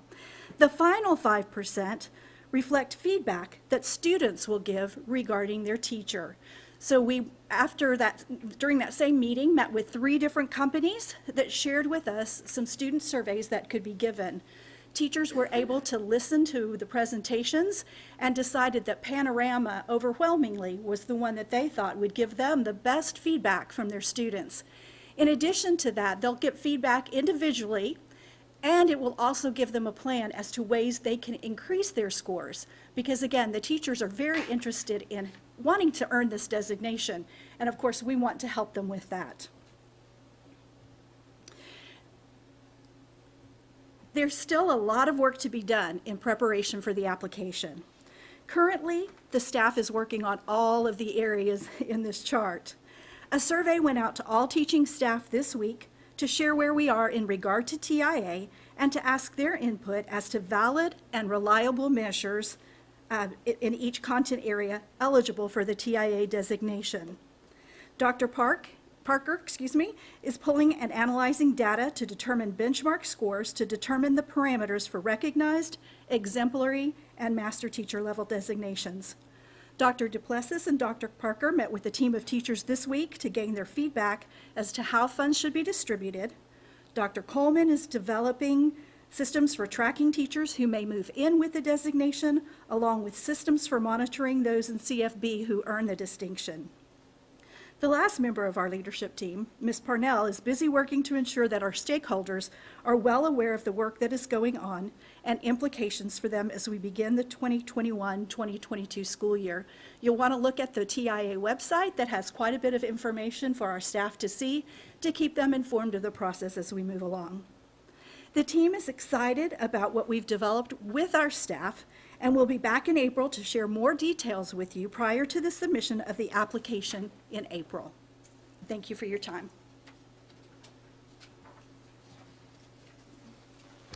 Thank you. Board members, do you have questions for the team, the presentation? Ms. Derrick. I just have a question about the funding. So I know it's under House Bill 3 that this was released. Is this funded through House Bill 3, or is this district funds that we are expected to have? Funded under House Bill 3. Okay. And so if for some reason the state decides that it's not going to continue funding, then we would have to stop our work. But we're moving full steam forward, hoping that the state is going to continue to fund this initiative. Any other questions? Well, thank you very much for the report. Very interesting.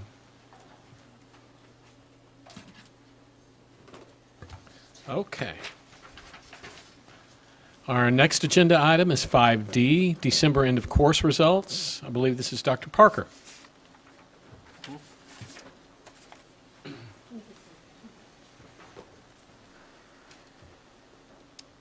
Good evening. Tonight, we will be presenting December end-of-course results from the most recent administration of state testing. Now, typically, what we know is that most students, in order to graduate, they need to hit a certain number of course credits to graduate. But they must also demonstrate academic proficiency on 5 end-of-course tests.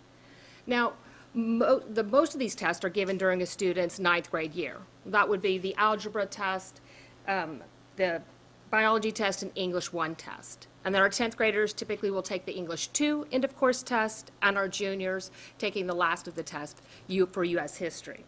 Now, during a typical school year, most of our students would test for the very first time in the spring. That would be comprised of our first-time test takers and some retesters. Then, those who were absent during that testing in the spring, or students who did not meet grade level proficiency standards, they would have the first opportunity to test again in June over the summer, and then a third opportunity to test in December. Now, what we can see here is an overall comparison to the students that were testing in December of 2019 to students that tested in December of 2020. So our participation rate is on the left, and our performance rate is on the right. Now, since the December end-of-course test were the very first state test administered to students across the state during the 2020 calendar year, and they were administered under COVID safety protocols, we can see that there was a dip in the participation rate. But the dip that occurred in our district is very, very similar to the students that were, very similar to students that were testing across the state. With regard to performance, though, CFBISD had a passing rate gain of 6 percentage points over the prior year, December EOC results. Taking a look now at the students and the type of test takers that participated, recall that historically, our December end-of-course administration is largely comprised of retesters in our district. But due to the interruption of the pandemic, we had an absence of 2 opportunities to test, one in the spring and one in the summertime. Nearly half of the students testing last December were first-time test takers. Now, 53% of students testing in December were retesters. And once again, the type of students that were taking the December EOC in Carrollton-Farmers branch was very similar to other students across the state of Texas. With regard to demographics, we can see that a higher percentage of our test takers in December were male, and 72% were Hispanic. Looking now specifically to the test results, we're going to look first at U.S. history. With a passing rate of 56%, Carrollton-Farmers branch had a 24 percentage point gain over the prior year. In this graph, you'll see the state numbers on the left and the district on the right. English 2 test takers experienced a 9 percentage point gain from the prior year. On average, student performance rates were very similar across all of our high schools. Next is our English 1 results. We had a 2 percentage point gain over 2019, but let's recall that these test takers would have typically tested at the end of their freshman year. And in this regard, we matched the state in gains on the passing rate. There was a 2 percentage point gain in the state of Texas. There was a 2 percentage point gain in our district as well. Looking now to biology, the 4th exam that I'm sharing with you tonight, we had a 3 percentage point gain, similarly to the state, which had a 4 percentage point gain. Last, looking at our Algebra 1 results.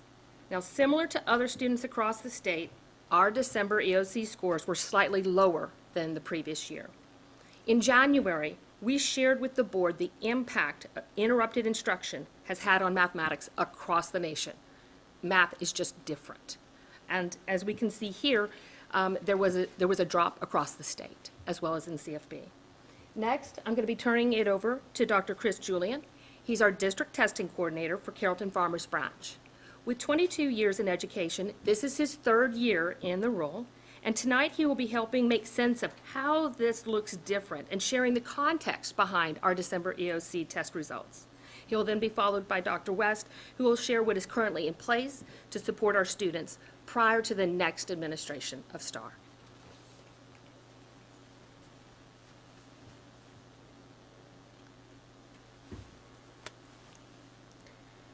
Dr. Chapman, Dr. Black, members of the board, thank you so much for allowing us an opportunity to talk through our December EOC data.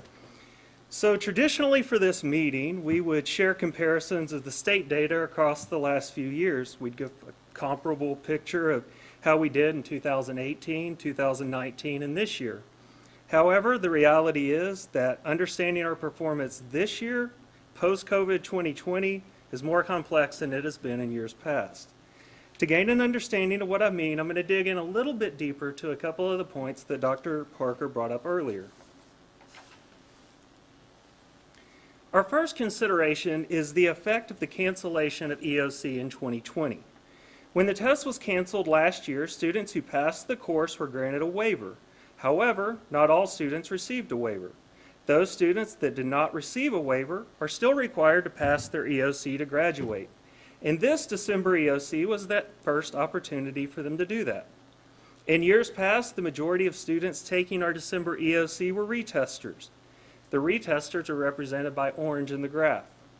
But as you can see this year, almost half of our testers were first-time testers. And this was the first opportunity for those first-time test takers to take this test. So what we're looking at here is really 2 different groups of students testing from years that we've seen in the past. The next consideration is that this testing took place amongst a pandemic. The test requires students to test in person, but at the time of testing, 45% of our testers were enrolled as remote learners. Students and families had to decide to test in person or wait for future testing opportunities. The second chart shows that our students made this decision largely based by grade level, moving from 50% attendance for freshmen to 78% for seniors. This makes sense when you think about it from a student's perspective. A freshman has 7 opportunities to pass that test, whereas a senior this year only has 1 more opportunity to pass the test. While the participation did decline, it wasn't for a lack of effort. I'd like to compliment our district, our campus, and each of our high school registrars who did so much planning and work to ensure that each tester was safe and prepared. Also, thank you to the families and the students who stayed home and learned asynchronously so that we could provide adequate space and proctors to keep testers safe. With so many shifting currents and tides all around us, what is a solid rock that we can stand on? Student performance, or the number of students that pass the test, is our rock. And since these numbers and percentages have changed, the next slide will examine the difference or the changes in this performance. To help us navigate what these changes mean, we need a point of comparison, or a lighthouse. Our point of reference in the next slide will be the state, and it is represented in gray. For U.S. history between 2019 and 2020, the state saw an increase in the percentage of testers that met the standard of 10%, while CFB saw an increase of 24%. CFB far exceeded the change of the state in U.S. history and closely mirrored the state in all other tested subjects. While this year was a year unlike any before it, one thing that we know is we still have work to do. At this time, I'll hand it over to Dr. West to share more about our district's plans to provide support to our EOC testers. Chris, you can, oh, there you go. So the important thing that we all know is that while TEA sends us these numbers and we can put them in charts and graphs, we absolutely know that every number that you see is one of our students. It's a family member, it's a son, it's a daughter, a community member that we care about. And so that we know that it takes, as in every testing time that we give, that it takes all hands on deck in order for us to help our students. Last year, when this presentation was made, there were a lot of the same things on this about grad team meetings and the support that we provide in CFB and have provided over time. I today want to highlight some of the things that we double down on in a pandemic in order to help our students. So on number 4, I want you to know that our instructional coaches and specialists know these students by name. We chase them around, we call them, we drag them in, or we look at them on the computer, and we do every last thing that we can do in order to help our students feel successful and to help them get any of the extra attention that they need. On number 6, the parent-student contact via email and phone. Earlier, when we had the presentation about just the things that we have done with getting our students to enroll in our schools, we've also done that in order to get our students and families to engage with our remote and traditional learning. With traditional learning, we need to make sure our students and our families feel safe while they're at school. And with our remote learning, we need to be engaging because that's a whole different type of exercise to be on a computer and learning. But we have made phone calls and emails and trying to do everything we can do to make sure that our students continue to learn and that they'll be ready for those next tests. And then we have home visits there. Home visits were on the chart, are on this slide from last year. But home visits continue because our staff is very willing to go out and stand at the curb, ring the doorbell, do like the pizza guys are doing, ringing those doorbells, standing back, and then talking with our families to make sure that they know that, yes, it's safe to come to our schools to test. Yes, we want you there and we need you there. And yes, whatever it is that you need from us, whether it is more tutoring, and we can offer those things online or in person. But we, as a CFB family, know that all of those charts, graphs, numbers, they are students that we care about, and we're all in to do what we can do to support them. So thank you for the opportunity tonight to speak to you not only about the teacher incentive allotment, but also the work that we're doing with our students. Thank you. Thank you. Do we have questions from board members? Comments? Anyone? No? Well, thank you very much, Dr. West, Dr. Julian, Dr. Parker. Appreciate the reports and the information. Our next item on the agenda is 5E, CFB Board of Trustees cumulative voting method. I'm going to turn it over to Mr. Shackman if he'd like to speak about this agenda item. Thank you, Dr. Black. All of you have received electronically and tonight the document that I was able to put together. I didn't intend when I got started on this for us to be quite this big, but it just kind of grew. There are really three things in this document that you have. One is some text that explains the history of cumulative voting, where it came from, how it got to be here, why, and some of the background and all that perhaps will establish a foundation upon which to build. Second section, probably that most of us will spend some time with, is a series of numbers that look at how has cumulative voting gone in the district? What has voter turnout been? How many votes have been cast? Then an analysis of what undervotes are there. Undervotes, of course, is when someone casts a first ballot and then they don't follow through and cast their other vote or votes, depending on whether there are 2 or 3 seats. And then some historical data of the elections prior to the cumulative voting election, so we can see the undervote issue there.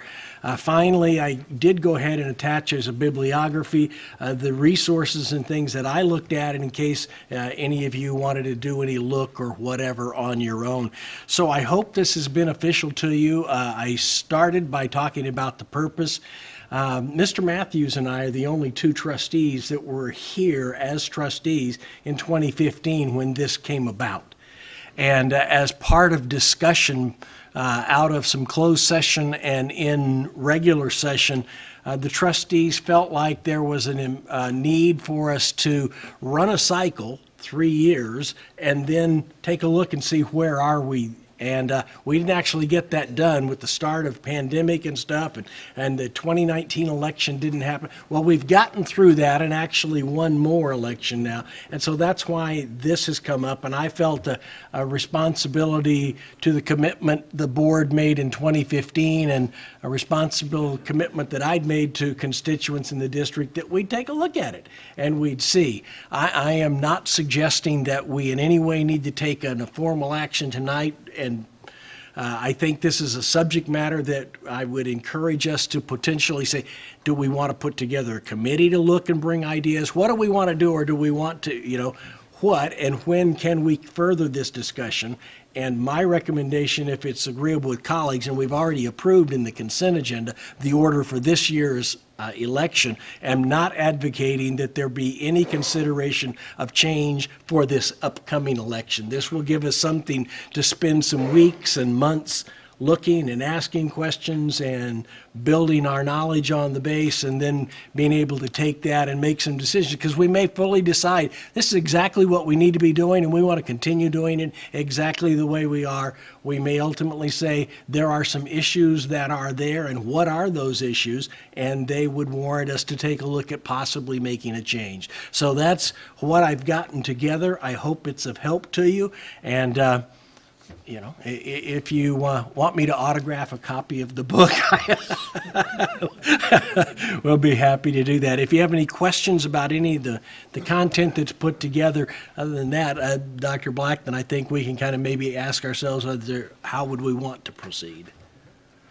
Well, I'll open it up to other board members for comments or questions. Discussion.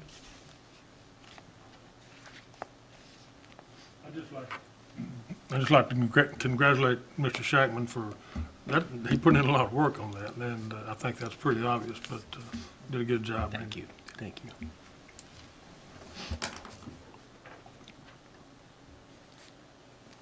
Ms. Urbacek. Well, so we've got it. I've got to read it. It was interesting. I learned something. I did too. Okay, but yeah, next step. Is there interest in having further discussion, or I guess I kind of want a little more understanding on why the review. Was it because it was so new and not widely used in elections? Was that kind of the intent from that? And Mr. Matthews, you were there too, so you might comment.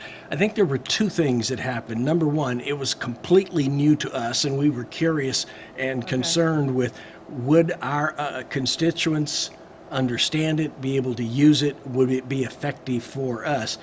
There was also some concern that it really is not widely used. One of the charts that's in the text shows you there are very few, 34 school districts, and only 5 of them, I think it is, that have more than 6,000 students. It's used a lot where districts are out in small locations and with small voting populations. They wanted to be able to create more opportunity for varying minority groups to get representation. And so there was the concern that said, do we need to take a look at this and say, is it really working for us? It is interesting when you study it, not a single district in the greater Metroplex uses this except us. And many of them have settled the same kind of lawsuit issue that we settled. So it's one of those things. So if the intent to get better representation, and I guess representation as far as candidates or representation as voter turnout and participation to elect candidates, I mean, I think there's a difference. Yeah, there definitely is.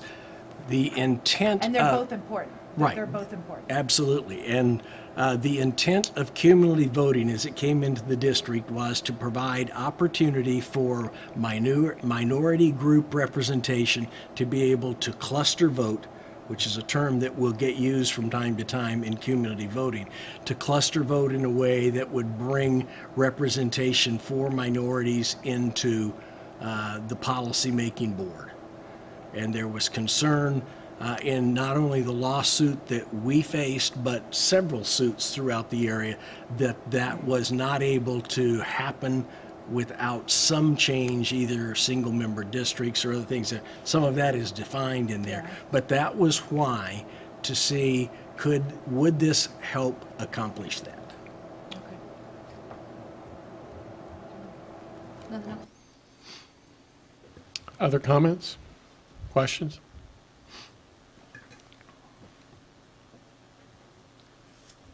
Well, I'd like to thank Mr. Shackman for bringing this information in front of the board. I do think the historical context, sort of some institutional memory here for 2 board members who were part of the group that voted on this settlement agreement is helpful for the rest of us to kind of understand a little bit of that context. So, and clearly put a lot of time and effort into this, and it was an informational read for sure. So thank you for that, Mr. Shackman. If there are no further comments, we will move to item 6. Next agenda item is item 6, items for discussion and/or action. And we will now address the items pulled from consent. And so having been removed from the consent agenda, the next agenda item is item 4C. And Mr. Ramos, you requested that be removed from the consent agenda. Would you like to speak to that? Other than the fact that I just wanted to recuse myself with voting on that agenda item. That's the reason I've asked for it to be pulled. Very well, thank you. Do I have a motion regarding this agenda item, 4C? Ms. Urbacek? I move that we approve agenda item 4C as presented. Do I have a second? Ms. Derrick, seconds. I have a second for Ms. Derrick. Is there any discussion? Well, all those in favor, raise your hand. All those opposed? With a vote of 6 in favor, 0 opposed, and 1 abstention, the motion carries. The next item is 6B, consider and approve bond order, and I believe we're going to hear from Mr. Bassett again. I think I turned this on. Okay. We did go through it a little while there, so if you have any questions, but again, we just looking for the flexibility to issue the entire amount of up to $234 million with maturity as long as 30 years, and you can see the rest of it there. And whenever we do get closer to going to market, I'll definitely work with Dr. Chapman to make sure you're fully aware of what we're thinking. But we do need to get this authorization in place. Do I have a motion regarding this agenda item? Mr. Shackman?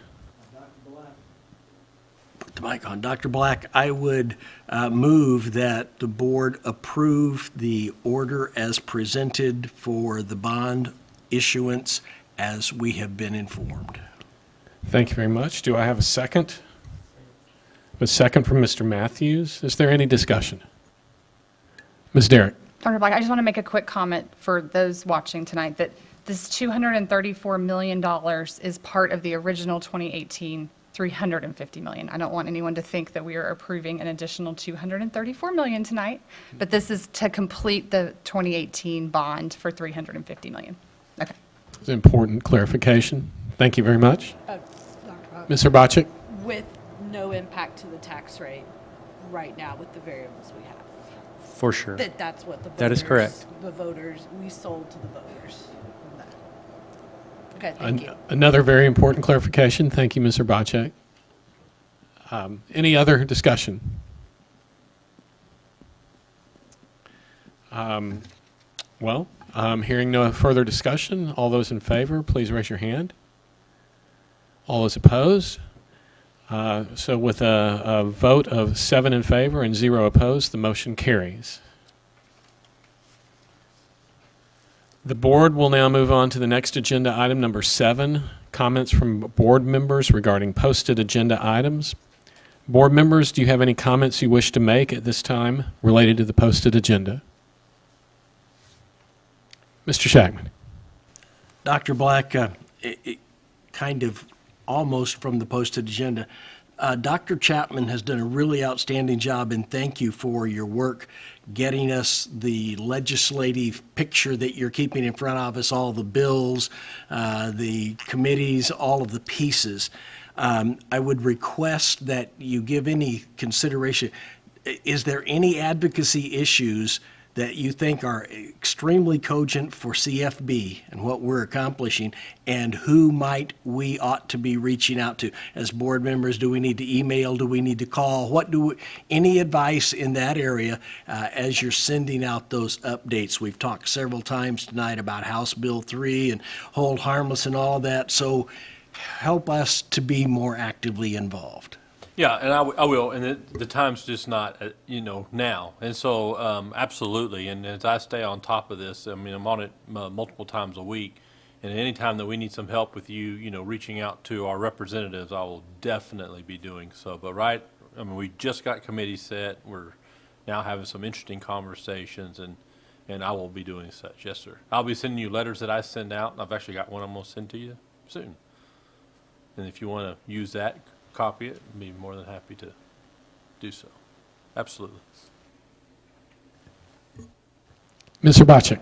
And if you aren't already, I would encourage everybody to make sure you're signed up for the School Board Advocacy Network, because they do send alerts as well. And so along with Dr. Chat, you really get to see what is a priority. And then additionally, Texas PTA advocacy alerts as well. They send out alerts. So, you could be getting a lot of alerts, but some of them provide different pictures and different perspectives and really good information to inform what's happening.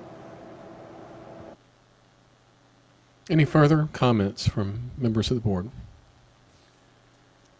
I would like to just briefly thank again all the staff who were with us tonight to present and share information with us, and also back to the early part of our agenda when we recognized our teachers and our staff, and particularly all those students, those all-state students. And I said it then, but I just want to take another chance to say, I don't think many people realize how much work goes into those students getting all the way to all-state, and it's just a tremendous accomplishment, and we're really proud of them. And to anybody watching online, if you have kids who are, gifted musicians, boy, they couldn't find a better place to be than CFB. So thanks to all our fine arts team that helped make that happen.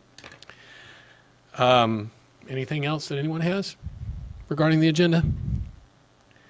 Well, hearing nothing, ladies and gentlemen, we have reached the end of our agenda, and we are adjourned at 9:38.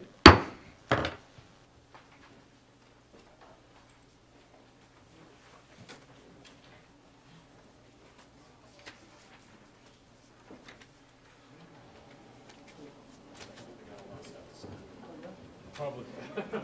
More than likely. They're like buzzers. I'll meet you over in the. Yeah. It's like closing the morning.